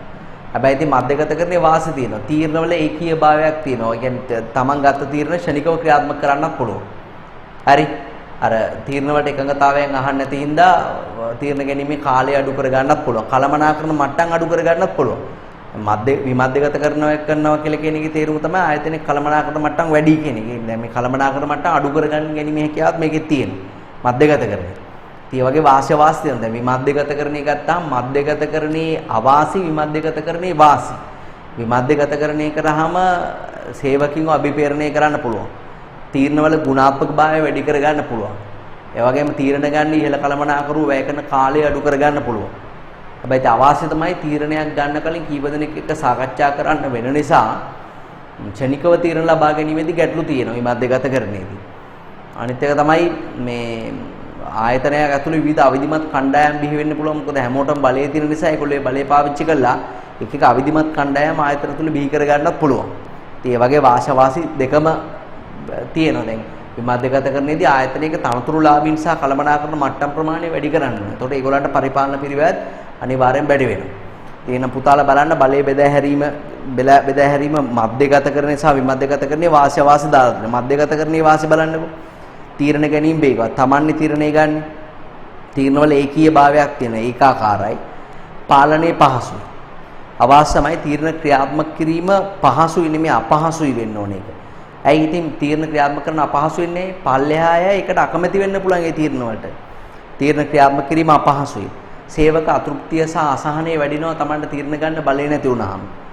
වඩා සාර්ථක තීරණ ගැනීමේ ඉඩකඩ ටිකක් අඩුයි. ඒ වගේ වාසි තියෙනවා. විමධ්‍යගතකරණයේ වාසි බලන් ඉහළ කළමනාකරුවන්ගේ වගකීම් අඩු වෙනවා. ගුණාත්මක තීරණ ගන්න පුළුවන්. තීරණ පහසුවෙන් ක්‍රියාවට නංවන්න පුළුවන්. මොකද හැමෝගෙම එකඟතාවයේ මත තමයි තීරණය ගන්න. එක්ක තීරණයක් අරගෙන හැමෝගෙම එකඟතාවයේ අහලා වැඩි දෙනා කැමැත්තට දෙනවා. නැත්නම් වැඩි දෙනා කැමැත්ත අනුව තීරණය ගන්න. ඒ දෙකම එකයි. හරි. ඒ වගේම යටත් සේවකින්ගේ මනෝභාවාත්මක කුසලතා හැම සංවර්ධනය කරන්න පුළුවන් නේද? ඒ වගේ වාසිය තියෙනවා. නමුත් විමධ්‍යගතකරණයේ අවශ්‍යමයි තීරණ ගැනීම ප්‍රමාදය. අතින් අතට ගිහිල්ලා තමයි තීරණය ගන්න. ශනිකව ගන්න බෑ. ඒ වගේම පිරිවැය වැඩි, පරිපාලන පිරිවැය වැඩි. ඒ වගේම උසස් වීම ලබා ගන්න ඔය දූරාවලිය උඩට නගින්න තියෙන තරංගේ සේවක අතර අනවශ්‍ය තරංකාරීත්වයක් සමහරට ඇති වෙන අවස්ථාවල් තියෙනවා. ඔන්න ඔය වගේ වාසිය තමයි ඕකේ තියෙන්නේ. ඒ නිසා අන්තගාමී නොවි ඕනෝට වඩා මධ්‍යගතකරණයේ හෝ විමධ්‍යගතකරණයේ පැත්තට යන්නේ නැතුව අන්තගාමී නොවි මැදුම් පිළිවෙතෙන් ඉදියාම අනිවාර්යයෙන්ම Tamanට වාසියක් ගන්න පුළුවන්. right. ඊට පස්සේ අපි කතා කරපු සංකල්ප ටිකක් අපිට ලියන්න තියෙන දරුවනේ බලන්න වගකීම වගවීම යන සංකල්ප තුලින් කුමක් අදහස් වන්නේද කියලා අහනවා. දැන් අයියා කෙනෙක්ට කියනවා අම්මා කෙනෙක් මේ පුතේ මම චුට්ටක් කොලට ගිහිල්ලා එන්නම් නංගිව බලා ගන්න කියලා. නංගි දඟ කළොත් අතන චූටි හීනි කෝටුවක් තියලා දෙන ඒ කෝටුවෙන් ගහන්න. ඒතර අයියාට බලය දෙනවා මොකද්ද? නංගි දඟ කළොත් කෝටුවෙන් ගහන්න. හරි. හැබැයි අයියාගේ වගකීම මොකද්ද? අම්මා ආපහු එනකන් නංගිව රැක බලා ගන්න එක. ඒක තමයි වගකීම. ඒ වගේම මිනිහට වගවීමකුත් ඇති වෙනවා. නේ දැන් අපි ඕන මිනිහා කුස්සියට ගිහලා නංගි කොට හරි ගිහිල්ලා. නංගිව කතා කරනවා හොයන්න බෑ. හොයාගන්න බැරි වුණොත් මොන කොල්ල වාඩි වෙලා අඬනවා. ඒකට හේතුව තමයි අම්මා ආවට පස්සේ වග උත්තර බඳින්න ඕනේ. අම්මා කියනවනේ කෙලින් මං පුතාට නංගියෝ බලාගන්න කිව්වනේ. ඔය නංගියෝ බලාගත්තාට දැන් ඉතින් මට ඉඳලා වැඩක් නැහැ කියලා අම්මා කියලා නිදිය පයින්න හදනවා. නේ ඒකේව කරනවා. ඉතින් ඒකට වග කියන්න ඕන අනිවාර්යෙන් අර කොල්ලා. ඒකයි ඌ අඬන්නේ. ඒ වගවීම කියලා කියන්නේ පවර්ලද වගකීම සතුරුදායකව ඉටු කරගන්න තියෙන බැඳියාව. ඒක තමයි වගවීම කියලා කියන්නේ. right. ඊට අපෙන් අහනවා වගකීම සහ වගවීම අතර තියෙන ඒ කියන්නේ ඒකේ කුමක් අදහස් වන්නේද කියලා අහන්න මෙහෙම ලියන්නේ. කිසියම් තනතුරුලාභියෙකු වෙත පවර්න ලද කාර්යයක් කිසියම් තනතුරුලාභියෙකු වෙත පවර්න ලද කාර්යයක් සතුරුදායක ලෙස ඉටු කිරීමට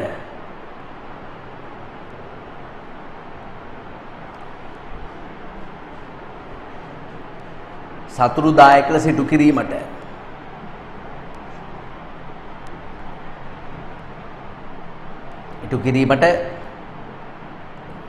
පවතින බැඳියාව වගකීම වේ.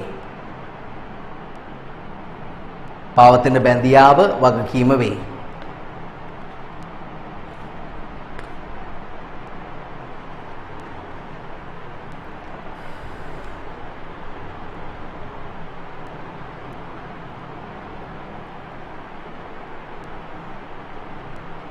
වගවීම ලියන්න.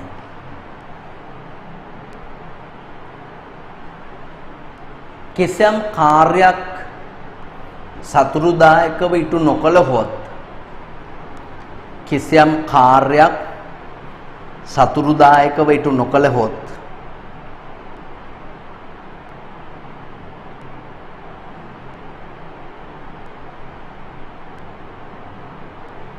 ඒ පිළිබඳව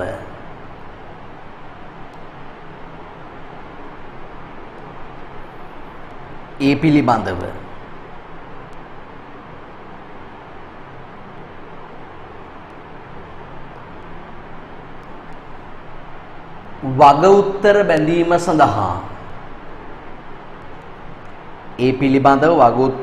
සඳහා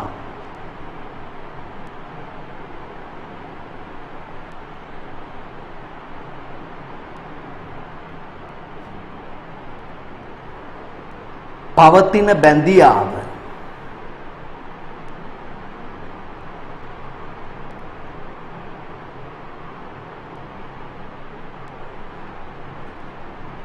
බැඳියාව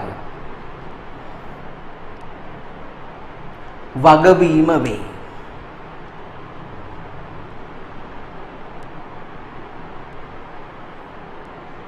right. ඊට පස්සේ පල්ලෙහා රූප සටහන බලන්න. ඒකේ තියෙනවා බලතල පැවරීමෙන් පසු ඒවා ආයතන තුල ක්‍රියාත්මක වන ආකාරය පහත රූප සටහනින් දක්වන්න පුළුවන් කියලා. බලන්න පහළ කළමනාකරුවන්ට බලතල පැවරුවාම වගකීමක් නිර්මාණය වෙන. ඒ කියන්නේ බලය දුන්නාම ඒ පවරුපු වැඩේ සතුරුදායකව කරන්න ඕනේ කියලා ඒගොල්ලන්ට ඇති වෙනවා බැඳියාවක්. ඒක තමයි වගකීම කියලා කියන්නේ. ඒක හදිස්සිය හරි ඊට නොකළොත් වග උත්තර බඳින්න වගවීමකුත් ඊට පස්සේ ඇති වෙනවා. ඔකේ ඇත්තම රූප සටහනේ වැරද්දක් තියෙනවා දරුවනේ. බලන්න පහළ කළමනාකරුවන්ට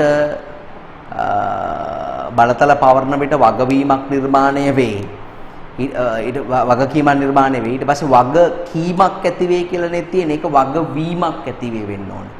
ඔය තුන්වෙනි කොටේ වගවීමක් ඇති වේ. ඊට පස්සේ සහකරුවන් විසින් කාර්යයන් ඒ වගවීම නිසා සහකරුවෝ නිසිපරිදි කාර්යයන් ඉටු කරනවා. ඊට පස්සේ ඔන්න විභාගයට ආපු අර ප්‍රශ්නෙට රූප සටහන තමයි එහා පැත්තට කොටු කරලා තියෙන්නේ. නෝට් කියලා දාලා තියෙන්නේ. මෙහිදී සහකරුවන් විසින් ඉටු කරන කාර්ය අධීක්ෂණය කිරීම ප්‍රධානීන්ගේ වගකීම වේ. මෙහෙමයි අන්තිම එක්කෙනා වග උත්තර බඳිනින්ද එයා හරියට කරයි කියලා නිකන් ඉන්න හොඳ නෑ. සුපරීක්ෂකවරයා කරන විදිය අනිවාර්යෙන් බලන්න ඕනේ. ළමෙක් විභාගේ ෆේල් වුණොත් එයා හේතු දක්වන්නේ කියලා නිකන් ඉන්න හොඳ නෑ. නිතරම එයාව ගයිඩ් කරන එක අනිවාර්යෙන් ඉහළ කළමනාකරුවන්ගේ වගකීමක්. එන ධම්මල තාත්තලායි ගුරුවරුන්ගේ වගකීමක්. හරි ලද සැනින් ළමයි බලන්නේ වැඩ නොකර ඉන්න. ඒ ළමයි වැඩ නොකර ඉඳියොත් ඒ වැරද්දෙන් භාගයක් අනිවාර්යෙන් ගුරුවරු බාර ගන්න ඕනේ. ළමයි ලවා වැඩ ගන්න ගුරුවරු දැන ගන්න ඕනේ. එහෙම වැඩ නොකරන ළමයින්ව පන්ති වල තියාගන්න එක තමයි තියෙන ලොකුම වැරද්ද. හරි ඒගොල්ලන්ට පන්ති ඇතුලේ ඉන්න බැරි වෙන විදිහේ පරිසරයක් හදන එක ගුරුවරු කරන්න ඕනේ. ඒතකොට එයා තේරුම් ගන්න ඕනේ වැඩ කරන්න නැතුව මෙතන යට ඉන්න බෑ කියන කාරණේ. නේ එයාට කැමති මාවතක් එයාගේ අනාගතේ මේ වෙනුවෙන් තෝරගන්න පුළුවන්. හැබැයි වැඩ නොකරන ළමයා වැඩ නොකරන බව දැන පන්ති පීස් එක ගන්න මේ ලෝභකමේ ළමයා තියාගන්න එක නම් ඒක ගුරු වෘත්තිය නම් නෙමෙයි. හරි ඒක කෙලම එතකොට බිස්නස් එකක් වෙනවා ඒක. රයිට් ප්‍රධානින්ගේ බලන්නේ මේ නෝට් එක බලන්න ප්‍රධානින්ගේ වක්කීම්බේ කාර්ය බලතල සහ වක්කීම් අතර සම්බන්ධය මෙසේ දැක්විය හැකිය. කාර්යයක් දුන්නාම මේ කාර්ය ඉටු කරන්න බලය දෙනවා. ඒ බලය තුලින් කාර්ය සතුටුදායක ලෙස නිම කරන්න බැඳියාවක් ඇති වෙනවා. හදිස්සි හරි කාර්ය සතුටුදායක ලෙස නිම නොකළොත් එහෙම ඒ පිළිබඳ වග උත්තර බඳින්න වගවීමකුත් ඇති වෙනවා. ඒක තමයි ඔය වගවීම පල්ලෙහායින් දාලා තියෙන්නේ. රයිට්. ඒ වගේම වගවීම අධිකාරිය පැවරීම අතර සම්බන්ධයේ රූපසරහණකේ ළමයි උඩ ඉඳලා දූරාවලිය උඩ ඉඳලා පල්ලෙහාට තමයි ආයතනයක බලතල සහ වක්කීම් කියන ඒවා එන්නේ. ඉහළ අය තමයි පහළ අයට ඒවා පවරන්නේ.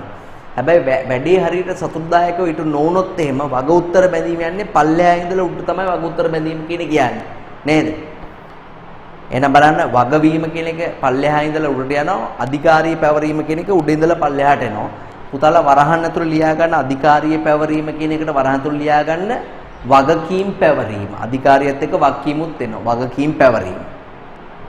එහෙනම් වගකීම එන්නේ උඩ ඉඳලා පල්ලෙහාට. වගවීම යන්නේ යට ඉඳලා උඩට. ඒ කියන්නේ වග උත්තර බඳින්නේ යට ඉඳලා උඩට.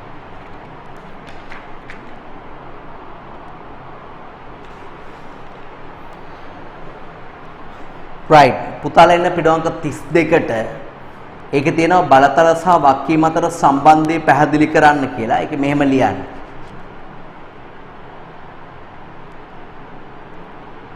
කිසියම් තනතුරුලාභියෙකුට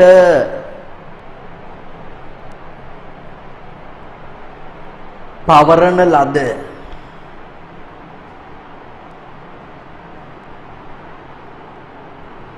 කිසියම් තනතුරුලාභියෙකුට පවරන ලද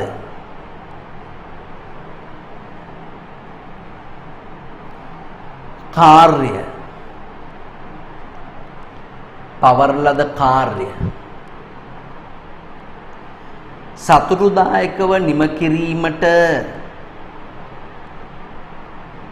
පවතින බැඳියාව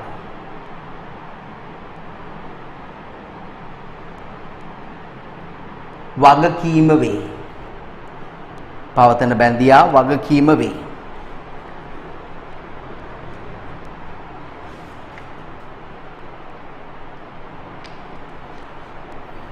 වගකීම වේ.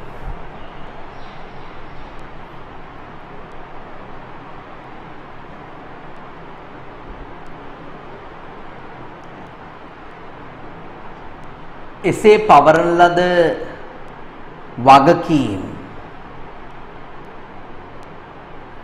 නිසි පරිදි ඉටු කිරීම සඳහා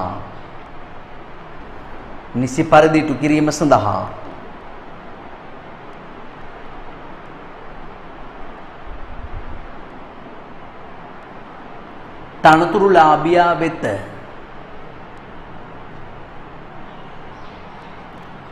පැවරු නීත්‍යානුකූල බලය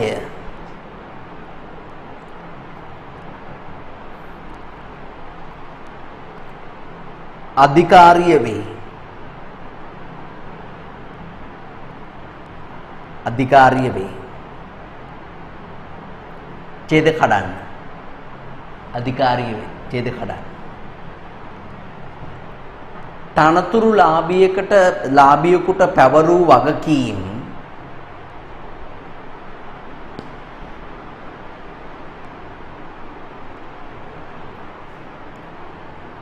තනතුරුලාභියෙකුට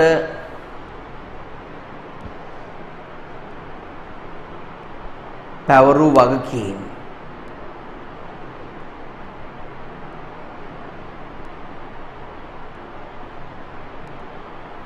නිසි පරිදි ඉටු කිරීමට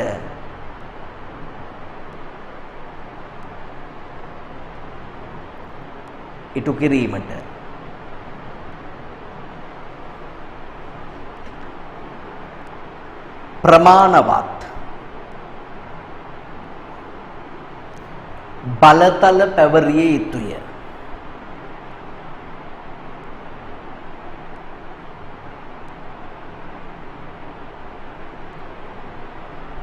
පැවරිය යුතුය.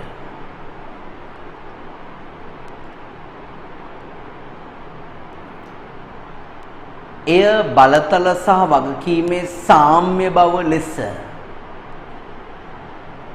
එය බලතල සහ වගකීමේ සාම්‍ය බව ලෙස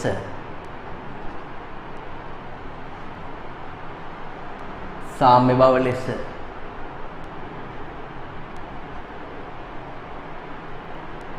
හැඳින්විය හැක.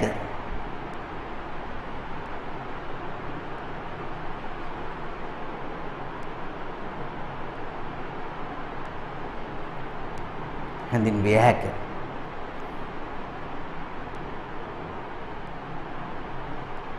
right. හරි ඊට පස්සේ ඊළඟට බලන්න පුතා 32 පිටුවේ තියෙනවා පුද්ගලයෙකුට බලය ලැබෙන ප්‍රධාන ක්‍රම බලමූලාශ්‍ර වෙනවා. ඒ බලමූලාශ්‍ර කීපයක්ම තියෙනවා කියලා මම පුතාලට කලින් ක්ලාස් එකේදී කිව්වා.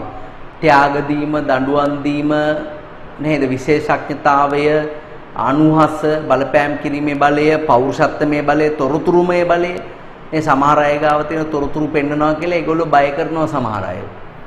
නේ දැන් තමුසේ මාත් එක්ක ගත්ත කලින් ෆොටෝ වොයිස් රෙකෝඩ් දැනෙන ජනප්‍රිය වොයිස් රෙකෝඩ් කියන ඒවා හඬපට කියන ඒවා එළියට දානවා කියලා බ්ලැක්මේල් කරන අවස්ථාවල අනිවාර්යයෙන්ම තියෙනවා නේ ඒවා තොරතුරු මේ බලය අධිකාරී බලය ඒ වගේ එක එක මූලාශ්‍ර වලින් ජනනය වෙනවා බලය කියන එක. ඒ බලයෙන් බලපෑම් කළා වැඩ ගන්න පුළුවන්.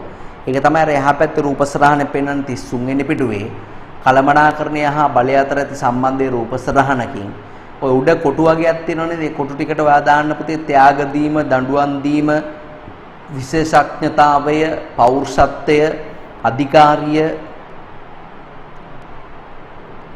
තොරතුරුමය ඒ වගේ කීපයක් දාන්න උඩ තියෙන කොටු වලට හිස් කොටු වලට. ඒ කියන්නේ බලමූලාශ්‍ර ටික. ඒ බලමූලාශ්‍ර ඔක්කොගෙම බලය ලැබෙනවා. ඒ බලයෙන් බලපෑම් කරන්න පුළුවන්. බලපෑම් කළා අන් අයලව වැඩ ගන්න පුළුවන්. අන් අයලව වැඩ ගන්න එකට කලමනාකරණය කියලා කියතේ. හරි. එහෙනම් විනාඩි 2ක් 3ක් කරගෙන පල්ලෙහා තියෙන කෙටිපස් සෙට් එක කරන්න බලන්න. පල්ලෙහා තියෙන කෙටිපස් සෙට් එක කරන්න.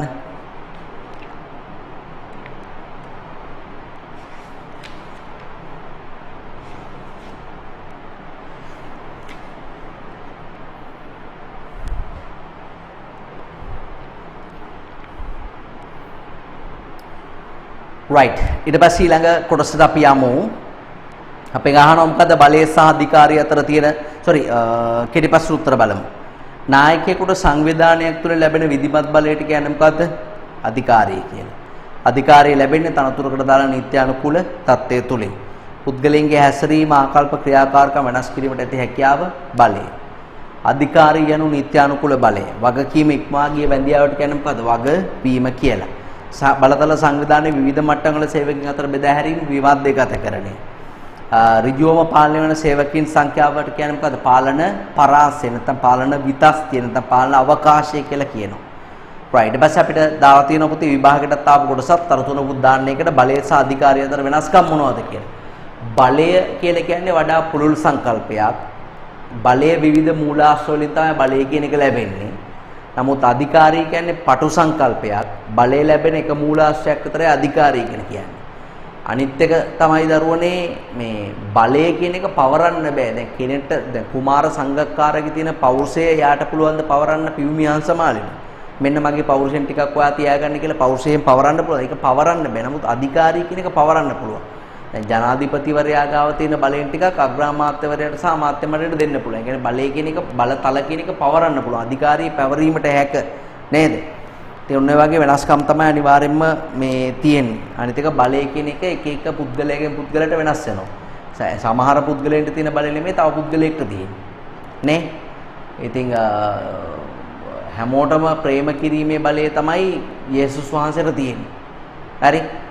දැන් බුදුරජාණන් වහන්සේට තියෙන්නේත් ඒ හා සමාන බලයක් තමයි. ඒක සමහරලාට ඒ දෙගොල්ලගේ ආගම් වල තියෙන එක දේවල් concept අනුව ඒක පොඩ වෙනස් වෙන්න පුළුවන්. බලය කියන්නේ පෞද්ගලික දෙයක්. නමුත් අධිකාරිය කියලා කියන්නේ පොදු දෙයක්. ඒක ඇතුලේ පෞද්ගලිකත්වයක් නැහැ. තනතුරටපත් වෙන්නේ කවුද? කලින් තනතුරුලාභයට ලැබිච්ච දේවල්ම තමයි දැන් තනතුරුලාභයට දෙන්නේ. කලින් විදුහල්පතිවරයාට තිබ්බ බලයම තමයි අලුතෙන් ආපු එක්කෙනාට තියෙන්නේ. එයාට වෙනම බලයක් නේ. ඉස්කෝලේ කෑලි වලට බිල්ඩින් කොටස් මේ කට්ටියට රූම්ස් වලට කුලියට දෙන්න. හරි ග්‍රවුන්ඩ් එක මේ කෑලි කඩලා පර්චේස් 10 විකුණන්නේ ඒවට බලය හම්බෙන්නේ නැහනේ. ඒ ඉස්සෙල්ලා ප්‍රින්සිපල්ට තිබ්බ බලයම තමයි දැන් එක්කනට තියෙන්නේ. කියන්නේ බලය ඇතුලේ තියෙන බලය කියන්නේ පොදු සංකල්පයක්. හරි. එහෙනම් ඒ දෙකේ වෙනස්කම් බලන්න පුතාලා.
හරි එහෙනම් අපි ඊළඟ මාතෘකාවට යමු. අපි ඊළඟ මාතෘකාව තමයි පාලන විතස්තිය නැත්නම් අපි කියනවා පාලන පරාසය කියලා කියනවා පුතා.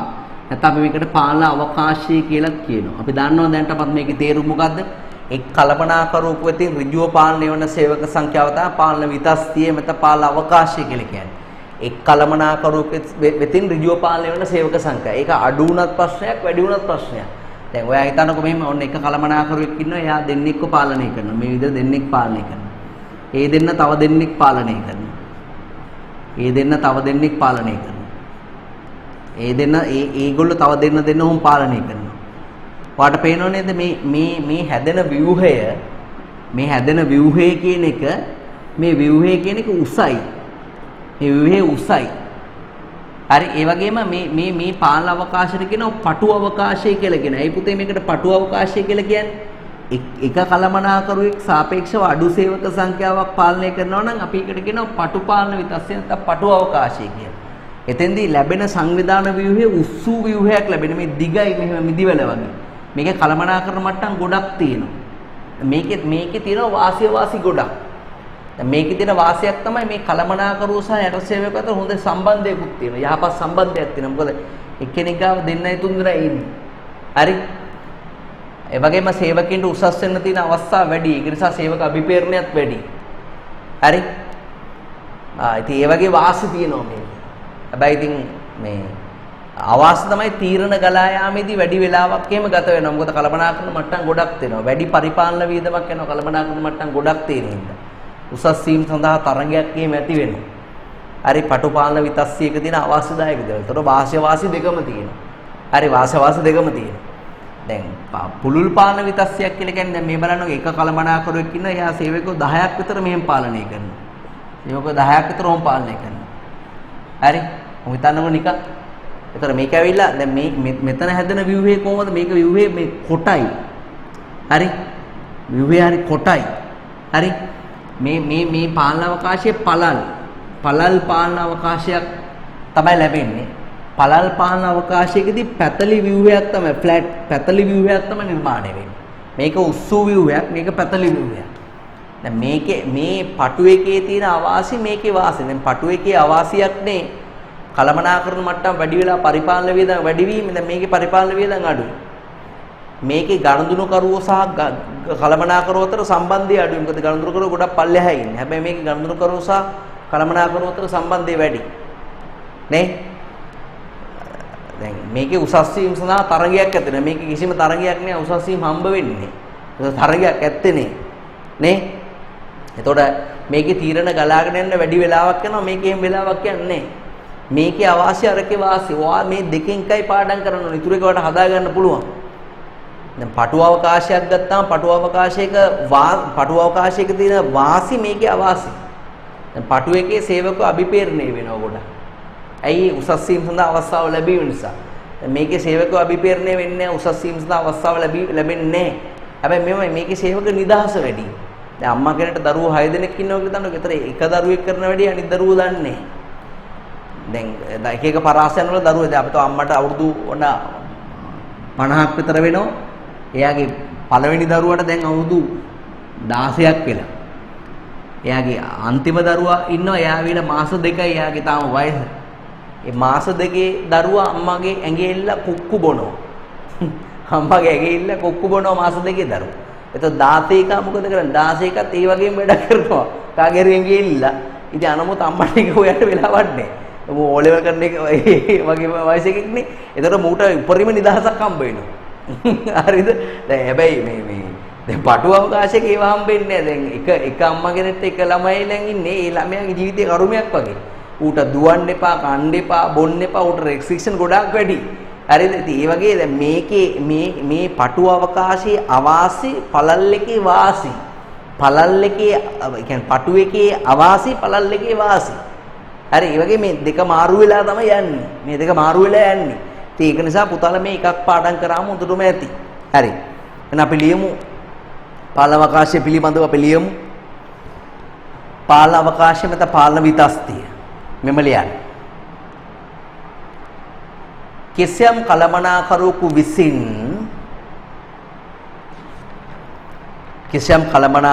විසින් ඍජුව පාලනය කරන සේවක සංඛ්‍යාවයි. කිසියම් කළමනාකරුවෙකු විසින් ඍජුව පාලනය කරන සේවක සංඛ්‍යාවයි.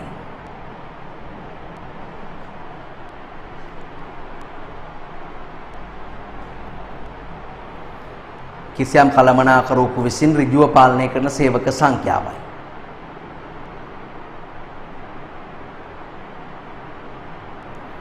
සේවක සංඛ්‍යාවයි.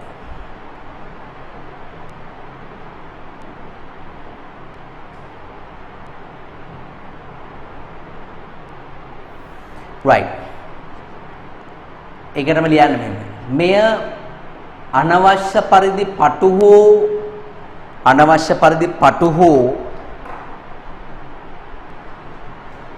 හෝ පුළුල් නොවිය යුතුයි. අනවශ්‍ය පරිදි පටු හෝ පුළුල් නොවිය යුතුයි. right. බලන්න පාලන අවකාශයක් ආයතනයේ කාර්යක්ෂමතාවය කෙරෙහි අනිවාර්යයෙන්ම බලපෑම් කරනවා. දැන් මිනිහෙක් අපිට අධික ලෙස උසයි කියලා දන්නු. සෑහෙන්න උසයි. ඒකට බස් එක යන්න බෑ, පුල්සයිකලයක් පදින්න බෑ, වැන්නාම නැගිට ගන්න බෑ, ඇඳේ නිදා ගන්න බෑ, කකුල් දෙකෙන් භාගයක් විතර ඇඳෙන් එළියේ. ඒ වගේ ප්‍රශ්න තියෙනවනේ. නේ උස වැඩි වුණාම ප්‍රශ්නයක්. ඒ වගේම අනවශ්‍ය පරිදි මිටි බස් එකේ අල්ලන් යන්න බෑ, බෙල් එක ගහන්න බෑ, බයිසිකලයකට නගින්න බෑ. ඇඳේ නිදාගත්තාම තව ඒ වගේ 3-4 දෙනෙක් ඉඩ තියෙනවා. කලිසමක් ගන්න බෑ, කලිසමෙන් භාගයක් කපන්න ඕනේ. ඒ වගේ අනවශ්‍ය පරිදි මිටි වුණාමත් ප්‍රශ්නයක්. අනවශ්‍ය පරිදි උස වුණාමත් ප්‍රශ්නයක්. උස වගේම උස කියන එක ප්‍රශස්තව තියෙන්න ඕනේ. ඒ වගේ පාලන අවකාශයේ පටුත් වෙන්න බෑ, පුල්ලුත් වෙන්න බෑ, අවශ්‍ය පරිදි තියෙන්න ඕනේ. ඒක තමයි ප්‍රශස්ත පාලන අවකාශයක් ආයතනයේ කාර්යක්ෂමතාවය කෙරෙහි අනිවාර්යෙන් ඍජුව බලපානවා. හරිද? ඒතර පාලන අවකාශ වර්ග කියන එකට යන්න. ඒකේ පළවෙනි එක තියෙන පළල් පාලන විතස්සිය මත අවකාශය එක් කළමනාකරුවෙකු විසින් එකවර සහකරු රාශියක් පාලනය කරනවා නම් ඒකට අපි කියනවා මොකද්ද? පළල් පාලන අවකාශයක් කියලා. මෙහිදී සංවිධාන ව්‍යුහයේ පැතලි වෙනවා, ෆ්ලැට් වෙනවා. හයිලයිට් කරගන්න. ඔය පේනවනේ ෆ්ලැට් වෙලා තියෙන්නේ. ඒක අපි ඔන්න කොටුව ඇතුලේ දාමු අපි. පාලන අවකාශය පළල් නම් සංවිධාන ව්‍යුහයේ පැතලි වේ. සංවිධාන ව්‍යුහයේ පැතලි වේ. විභාගයට මේ වගේ පැතලි එකක් දීලා අහනවා කුමන පාලන අවකාශයක් නිසාද මේක ඇති වෙන්නේ කියලා. උතර මොකද්ද? පළල් පාලන අවකාශයක් නිසා. දැන් බලන්න ඒකේ තියෙනවා සංවිධාන ව්‍යුහයේ පැතලි නම් පාලන අවකාශයේ පළල් වේ. පළල් වේ. ඉතින් මේ පළල් පාලන අවකාශයක තියෙන වාසි තුන බැගින් නම් කරන්න කියලා කියනවා. වාසි තුන බැගින් නම් කරන්න කියලා කියනවා.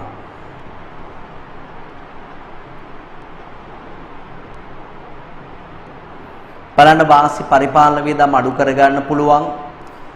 ඉක්මන් තීරණ ගැනීමේ හැකියාව තියෙනවා. ව්‍යුහේ නම්මශීලී. ඒ කියන්නේ කවුරු හරි අලුත් එක්කෙනෙක් ආවොත් කොනට එල්ලලා මේ කොනෙන් එල්ලන්න පුළුවන් ටක් ගාලා. මේවා ඒකට අලුත් එක්කෙනෙක් ආවොත් දාන තනක් හිතා ගන්න බෑ. හරි. ඒ වගේම සේවකයාට බලය දෙනවා. සේවකයාට දැන් මේ වයසෙන් වැඩි ළමයින්ට කියනවා තමන්ගේ වැඩ ටික තමන් කරගන්න කියලා. සේවකයාට බලය පැවරීම කරනවා. ඒකෙන් සේවකයාගේ නිර්මාණශීලීත්වයේ නිදහස කියන එකත් වැඩි වෙනවා අනිවාර්යෙන්. right අවාසි ලියමු පළල් එකේ අවාසි. උසස් වීම ලබා ගැනීම ඉඩ ප්‍රස්ථ අඩු වීම.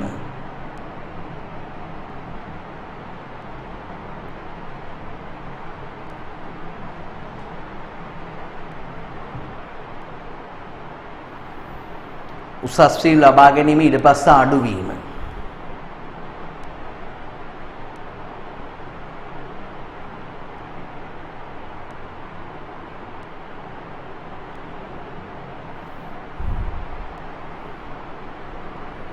ඊට පස්සේ අඩුවීම.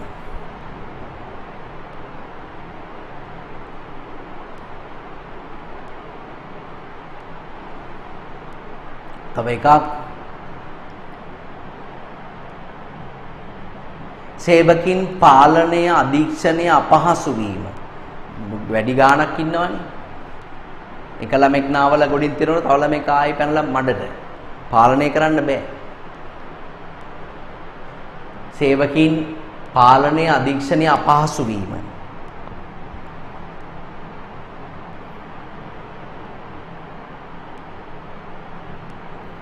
සේවකීන් සහ කළමනාකරන අතර සම්බන්ධය අඩුවීම. අඩු සම්බන්ධයක් තියෙන්නේ වැඩි සේවක සංඛ්‍යාවක් ඉඳියා. සේවකීන් සහ කළමනාකරන අතර සම්බන්ධය අඩුවීම.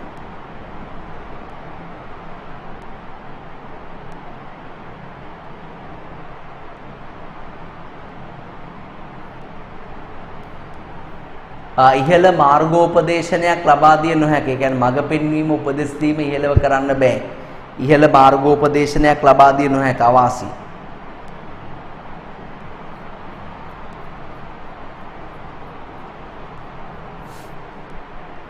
right. ඒ වගේ වාස්‍ය වාසමය පළල් එකේ තියෙන right. පටුපාලන අවකාශයට යමු. ඒක ලියමු මෙහෙම. යම් කළමනාකරුවෙකු විසින්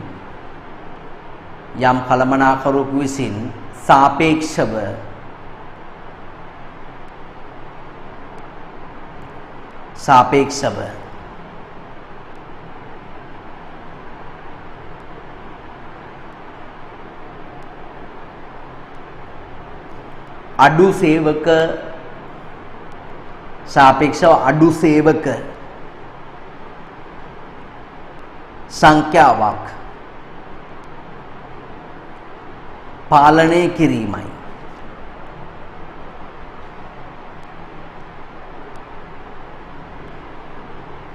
සාපේක්ෂව අඩු සේවක සංඛ්‍යාවක් පාලනය කිරීමයි.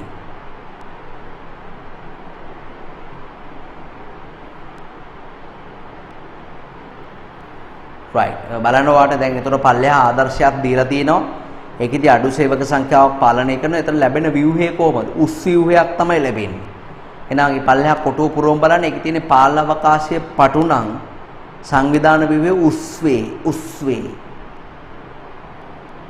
ඊට විභාගෙදී මේ වගේ උස් එකක් දීලා අහන මේ වගේ උස් ව්‍යුහයක් හැදෙන්නේ කුමන පාලන අවකාශයකද කියලා අහනවා. මොකද? පටු පාලන අවකාශයකදී. එහෙනම් සංවිධාන ව්‍යුහය උස් නම් පාලන අවකාශයේ පටු වේ. පුටු වේ එහෙම නෙමෙයි. පටු වේ. හරිද? ක්වෙස්චන් එකට යමු. පටු පාලන අවකාශයක වාසි අවාසි තුන බැගින් නම් කරනවා. දන්න පුළුල් එකේ වාසි අවාසි දන්නවා නම් පටු එකේ වාසි අවාසි ටික හදා ගන්න පුළුවන්. හරි වාසි තමයි එක්කෙනෙක් අඩු සේවක සංඛ්‍යාවක් පාලනය කිරීමේ වාසියක් තමයි ඉහළ මාර්ගෝපදේශනය. ඉහළ සුපරීක්ෂණය. හරිද? ඒ වගේම සේවකයෝ සහ කළමනාකරුවෝ අතර හොඳ සම්බන්ධයකුත් තියෙනවා. හරි. උසස් සීමේ අවස්ථාවෙන් වැඩි සමීපව සුපරීක්ෂණය කරන්න පුළුවන්. ඔතන හතරයිනේ තියෙන්නේ වාසි. පස්වෙනි එක ලියන්න. සේවක හා කළමනාකරන සම්බන්ධයේ වැඩිවීම.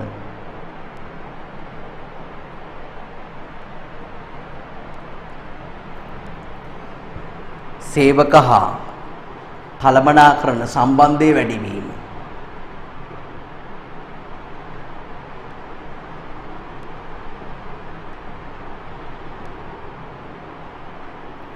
right.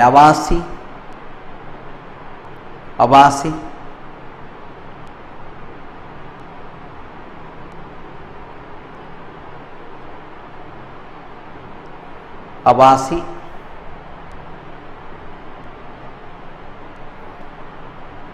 පරිපාලන කළමනාකරන මට්ටම වැඩි නිසා පරිපාලන වියදම් ඉහළ වීම.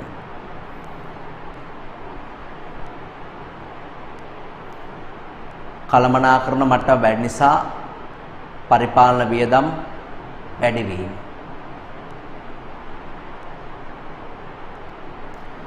තීරණ ගලා යාමේ වේගය අඩුවීම.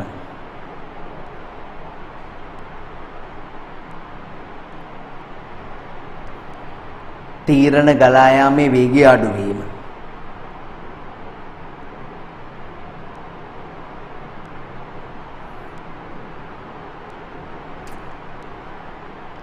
සේවක නිදහස අවම වීම. සේවක නිදහස අවම වීම.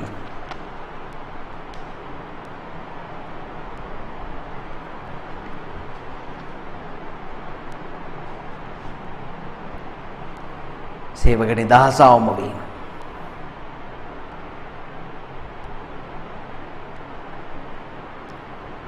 ගනුදෙනුකරුවන් සහ කළමනාකරණය අතර සම්බන්ධය අඩු වීම.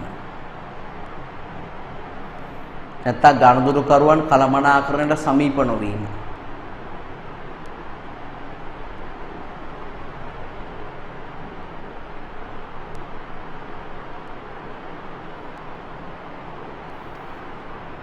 ගනුදෙනුකරුවන් කළමනාකරණයට සමීප නොවීම. right. ඒ වගේ ඒවා.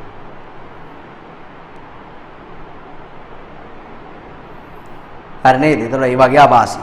පාල අවකාශය පටු වෙනවද පුළුල් වෙනවද කියන එක තීරණය කරන සාධක තියෙනවා. එකක් සංවිධානයේ පරිමාණය. දැන් සංවිධානයේ ලොකු වෙන්න කළමනාකරණ මට්ටම් වැඩි වෙනවා. දැන් පොඩි සිල්ලර කඩේක ග්‍රොසරි එක වගේ නම් මේ වගේ එකක් තියාගත්තා. ඒ සංවිධානයේ පරිමාණය ස්වභාවය ආයතනයේ මූල්‍ය තත්ත්වය දැන් මූල්‍ය තත්ත්වය හොඳයි නම් කළමනාකරණ මට්ටම් වැඩි වෙනවා. මූල්‍ය තත්ත්වය අඩුයි නම් එක්කෙනෙක් තමයි වන් මෑන් ෂෝ වගේ ඔක්කොම වැඩ ටික කරන්නේ. නේ? ඒ වගේම බලතල පවරන්න තියෙන මේ ඉහළ නිලධාරීන්ගේ බලතල පවරන්න තියෙන කැමැත්ත බලය පවරන්න කැමති නම් මේ විදිහට දික් වෙනවා මේක. හැබැයි බලය ළඟ තියාගන්න කැමති නම් මේ විදිහට අනිවාර්යෙන් මේක මක් වෙනවා පළල් වෙනවා. හරි. ඒ වගේම යටත් සේවකීන්ගේ තියෙන දක්ෂතා නේ සේවකයෝ ගොඩක් දක්ෂයි නම් එයාලට පුළුවන් එක්කෙනෙක්ට පුළුවන් වැඩි සංඛ්‍යාවක් පාලනය කරන්න. එහෙම දක්ෂතාවයක් නැත්තම් වැඩි සංඛ්‍යාවක් පාලනය කරන්න බෑ. හරි. දැන් ගෙදර ඉන්න අම්මා කෙනෙක්ට නම් දරුවෝ 4-5 දෙනෙක් හදාගත්තත් බලා ගන්න පුළුවන්. නමුත් ඔෆිස් එක ගොඩක් බිසි කෙනෙක්ට නම් එහෙම හදා ගන්න බෑ. එයා අඩු ගාණක් තමයි හදාගන්නේ. නේ? එන්න එමය ඒවයි තියෙන தත්ත්වය. හරි. බලන්න. පාල අවකාශය තීරණය කරන සාධක සංවිධානයේ ස්වරූපය හා පරිමාණය එක. සංවිධානයේ ස්වරූපය හා පරිමාණය. සේවකින්ගේ අභිපේරණ මට්ටම සේවකයෝ දක්ෂයි නම් ඒගොල්ලන්ට පුළුවන් තනියෙන් හිතලා වැඩ කරන්න. කළමනාකරුගේ දක්ෂතාවය වැඩි නම් පාලන අවකාශය පළල් වෙනවා. සේවකින්ගේ කාර්යවල ස්වභාවය සේවකයෝ සංකීර්ණ කාර්යයන් නම් කරන්නේ දැඩි ලෙස සුපරීක්ෂණය කරන්න වෙනවා ඒගොල්ලන්ට. ඒතකොට පාලන අවකාශය අනිවාර්යෙන් පටු වෙනවා. මේ මැණික්ගල් කපන තැනක වගේ නම් අඩු සේවක සංඛ්‍යාවක් තමයි පාලනය කරන්නේ. හැබැයි මැටි අඹරන තැනක නම් ගඩොල් හදන තැනක නම් කවුරුත් ගඩොල් හොරකම් කරන්නේ නැහැ නේ. මැටි හොරකම් කරන්නේ නැහැ නේ. එහෙම හොරකම් කරත් ඒක මැට්ටෙක්. මොකටද ඒක හොරකම් කරන්නේ? ඒකෝට වැඩි සේවක සංඛ්‍යාවක් අනිවාර්යෙන් පාලනය කරන්න පුළුවන්. ඒ කළමනාකරන පැවරු වක්කීම් සහ බලතල වගකීම් බලතල වැඩියෙන් පවරලා නම් එයාට පුළුවන් ඒවා පල්ලෙහාට දෙන්න. හැබැයි වක්කීම් උත් අඩුයි බලතලත් අඩුයි නම් තව දෙන්න දෙයක් නැහැ. නිකම්ම පළල් වෙනවා ඒක. හරි. බලතල පැවරීමේ ප්‍රමාණය වැඩිපුර බලතල පල්ලෙහාට පවරලා තියෙනවා නම් අනිවාර්යෙන් මේ වගේ පටු වෙනවා. බලතල පවරලා නැත්තම් මධ්‍යගතකරණය වෙලා තියෙනවා නම් මෙහෙමයි තියෙන්නේ. විමධ්‍යගතකරණය වෙලා තියෙනවා නම් මෙහෙම තියෙන්නේ. නේ? ඒතර ඔයාලට පේනවනේ පාලන අවකාශයේ තීරණය කරන සාධක තියෙනවා ඒ වගේ. ඒවා සංවිධානය කරන්නේදී වැදගත් කළමනාකරන සංකල්ප ඒවා විභාගෙදී අනිවාර්යෙන් එනවා පුතා. right. එහෙමනම් අපිට 36 වෙනි පිටුව පෙළන 36 වෙනි පිටුවේ 1 2 3 4 5 ප්‍රශ්න ටික කරන්න. ඔයා වීඩියෝ එක ෆෝස් කළා ප්‍රශ්න ටික කරන්න. විනාඩි 5ක් අරගෙන. කල්ලි වරලා ආපහු ප්ලේ කරන්න.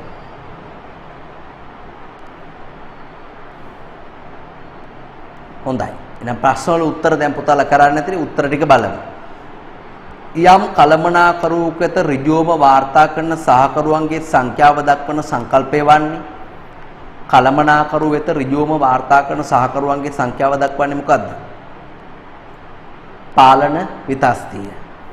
පටු පාලන අවකාශයක් සහිත උත්සංවිධාන ව්‍යුහයක ඇති වාසියකි.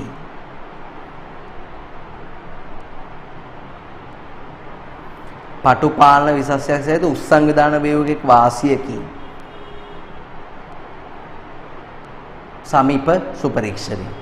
ව්‍යාපාරික සංවිධාන සටහනින් පෙන්눔 කරන්නේ ඉහත සියල්ලම. අධිකාරිය පහළ මට්ටම් වලට පැවරීම විමධ්‍යගත කරණය. සේවකෙක් එක් ප්‍රධානියෙකුට පමණක් වක්කිය යුතු යන කළමනාකරණ මූලධර්මයේ අනදීමේ ඒකීයතාවය නැත්නම් නියෝග දීමේ ඒකීයතාවය. right. හරි. එහෙමනම් අපිට දැන් සංවිධානකරණයේ පියවරවල පුතේ කාර්යයන් හඳුනා ගැනීම, වැඩ බෙදීම, ඒ වගේම දෙපාර්තමේන්තුකරණය, ඒ වගේම බලතල පැවරීම, නීති රීති හා ක්‍රියාපටිපාටි පැනවීම, ඒ වගේම සම්පත් ලබා දීම, සමායෝජනය කියන පියවරවල තාම වැදගත් පියවර ටිකක් අපි සාකච්ඡා කළා. විශේෂයෙන්ම දෙපාර්තමේන්තුකරණය ගැන අපි කියලා දුන්නා. බලතල පැවරීම ගැන කියලා දුන්නා. ඒ වගේම සමායෝජනය පිළිබඳවත් පුතාලට විභාගෙදි ප්‍රශ්න. සමායෝජනය කියලා කියන්නේ ආයතනයේ වෙන් වෙලා තියෙන අංශ හා පුද්ගලයෝ අතර සම්බන්ධතාවයක් ඇති කිරීම. හරි, ආයතනයේ වෙන් වෙලා තියෙන අංශ හා පුද්ගලයන් අතර සම්බන්ධතාවයක් ඇති කිරීම තමයි සම්බන්ධීකරණය කියලා කියන්නේ. එතෙන්දී ආයතනයේ අංශ හා පුද්ගලයන්ගේ පෞද්ගලික අරමුණු යම්කිසි පොදු අරමුණක් කරා එකතු කිරීම තමයි එතෙන්දී වෙන්නේ. එමෙලියන්. වෙන් වූ අංශ හා පුද්ගලයන්ගේ වෙන් වූ අංශ හා පුද්ගලයන් එහෙමලිය වෙන් වූ අංශ හා පුද්ගලයන්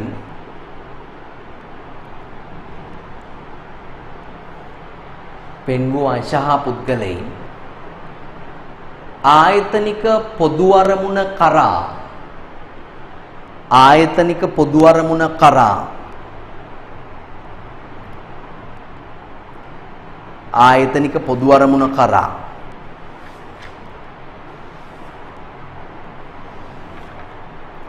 සමෝදානික කිරීමේ ක්‍රියාවලියයි. ඒ කියන්නේ සමෝදානික කරනවා කියන්නේ එකට එකතු කරනවා කියන එක. ආයතනයේ පොදු අරමුණු කරා සමෝදානික කිරීමේ ක්‍රියාවලියයි. මේ සඳහා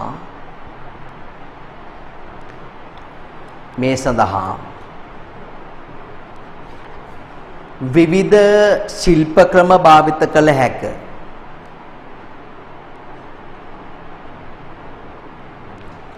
විවිධ ශිල්ප ක්‍රම භාවිත කළ හැක.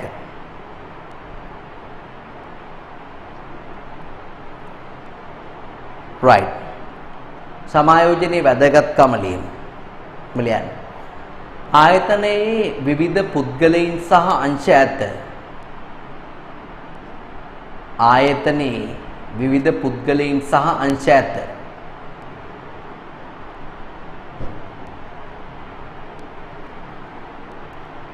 ඔවුන්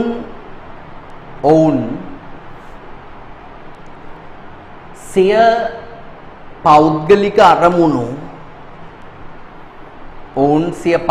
අරමුණු ඉටු කර ගැනීම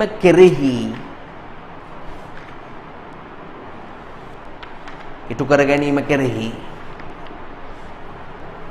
වැඩි අවධානයක්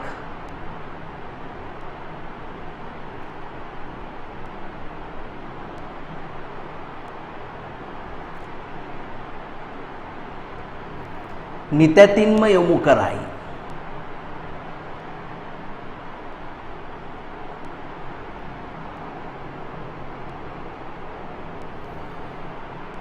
වැඩි අවධානයක් නිතැතින්ම යොමු කරයි.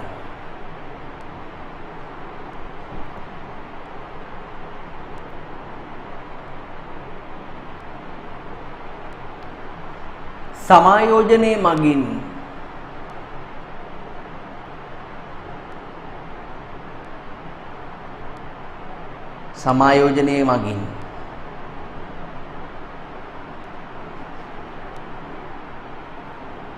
පොදු අරමුණු කරා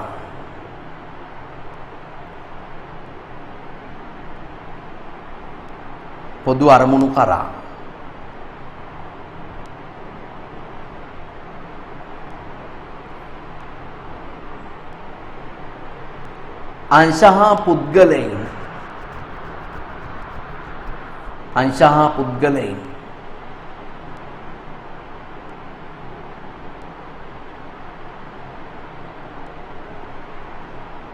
පුද්ගලයන් සමෝදානික කළ හැක.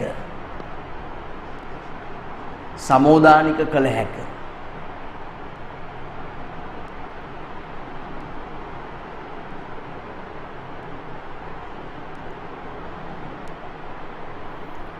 right. හරිද? හරි. එබනම් අපි යමු 37 පිටුවේ සමායෝජන ශිල්පකම කියන කොටසට යමු. ඒක එච්චරම ලොකු වැදගත්කමක් නැහැ විභාගෙදී අහන එකක් නැහැ නිකක් බර තියරි එකක් ඒක. දැන් ආයතනයක වෙන් වෙච්ච අංශ සහ පුද්ගලයෝ එකට සම්බන්ධ කරන්න පුළුවන් ක්‍රම එක්ක සම්බන්ධීකරණ නිලධාරිනියක් දානවා. නිලධාරියෙක් හරි යනු කෙනෙක් හරි දානවා. දැන් මම එයාට පුළුවන් ආයතනයේ සියලුම දෙනාම සම්බන්ධ කරන්න. නැත්තම් හොඳින් නිර්වචනය කරලාද දූරාවලියක් හදනවා. ඒතර එක නිලධාරියෙක් තව නිලධාරියෙක්ට රපෝර්තු කරනවා වග කියනවා. ඒතර ඒගොල්ලෝ නිතරම එකට සම්බන්ධ වෙනවා. නැත්තම් ක්‍රියාපටිපාටි දානවා. දැන් රුපියල් ලක්ෂ 10කට වඩා වැඩි චෙක් එකකට ගෙවනවා නම් අඩු ගානේ බැංකුවේ කැෂියර් ඒකේ ඉන්න ඇසිස්ටන්ට් මැනේජර් කෙනෙක්ගෙන් අහන්න ඕන. ඒතර ඒ දෙන්න නිතර සම්බන්ධ වෙනවා. තනියෙන් නෙමෙයි ගෙවීම කරන්නේ. ඒ වගේ ක්‍රියාපටිපාටි දානවා, නීති රීති දානවා, සම්බන්ධීකරණ නිලධාරීන් දානවා, දූරාවලියක් ඇති කරනවා, හොඳ සැලැස්මක් හදා ගන්නවා. සියලු දෙනා එකට සම්බන්ධ වෙන සැලැස්මක් හදා ගන්නවා. ඒවෙන් පුළුවන් අනිවාර්යෙන් ආයතනයේ විවිධ අංශ හා පුද්ගලයෝ එකට සම්බන්ධීකරණය කරන්න. right? හරි ඒක තමයි ඔතන තියෙන එක දල වශයෙන් කියව ගන්න එච්චර ලොකු වැදගත් කමක් නැහැ. ක්වෙස්චන් එකට යමු. යහපත් සංවිධානකරණයක් සාර්ථක සංවිධානයකට මඟ පාදනු ලැබේ. මේ ප්‍රකාශය සනාථ කරන්න විභාගෙදී ආපු ප්‍රශ්නයක්. යහපත් සංවිධානකරණයක් යහපත් සංවිධානයකට මඟ පාදනු ලැබේ. ඒ කියන්නේ සංවිධානකරණයේ තියෙන ප්‍රයෝජන. දැන් සංවිධානකරණයේ ප්‍රයෝජන වාට ලියන්න පුළුවන් සංවිධානකරණයේ පියවර ටික මත ගන්න. දැන් මේකෙදී විශේෂීකරණයේ මත තමයි වැඩ බෙදන්නේ. ඒතර මේ වැඩ බෙදීම මත පුද්ගලයන්ට විශේෂීකරණයක් ලැබෙනවා. ඒ වගේම යම් එක් තනතුරුලාභයට හිමි වෙන බලතල ප්‍රමාණය පැහැදිලි වෙනවා. ඒතර සංවිධානයේ තනතුරු අතර ඇතිවන ගැටුම් අඩු වෙනවා.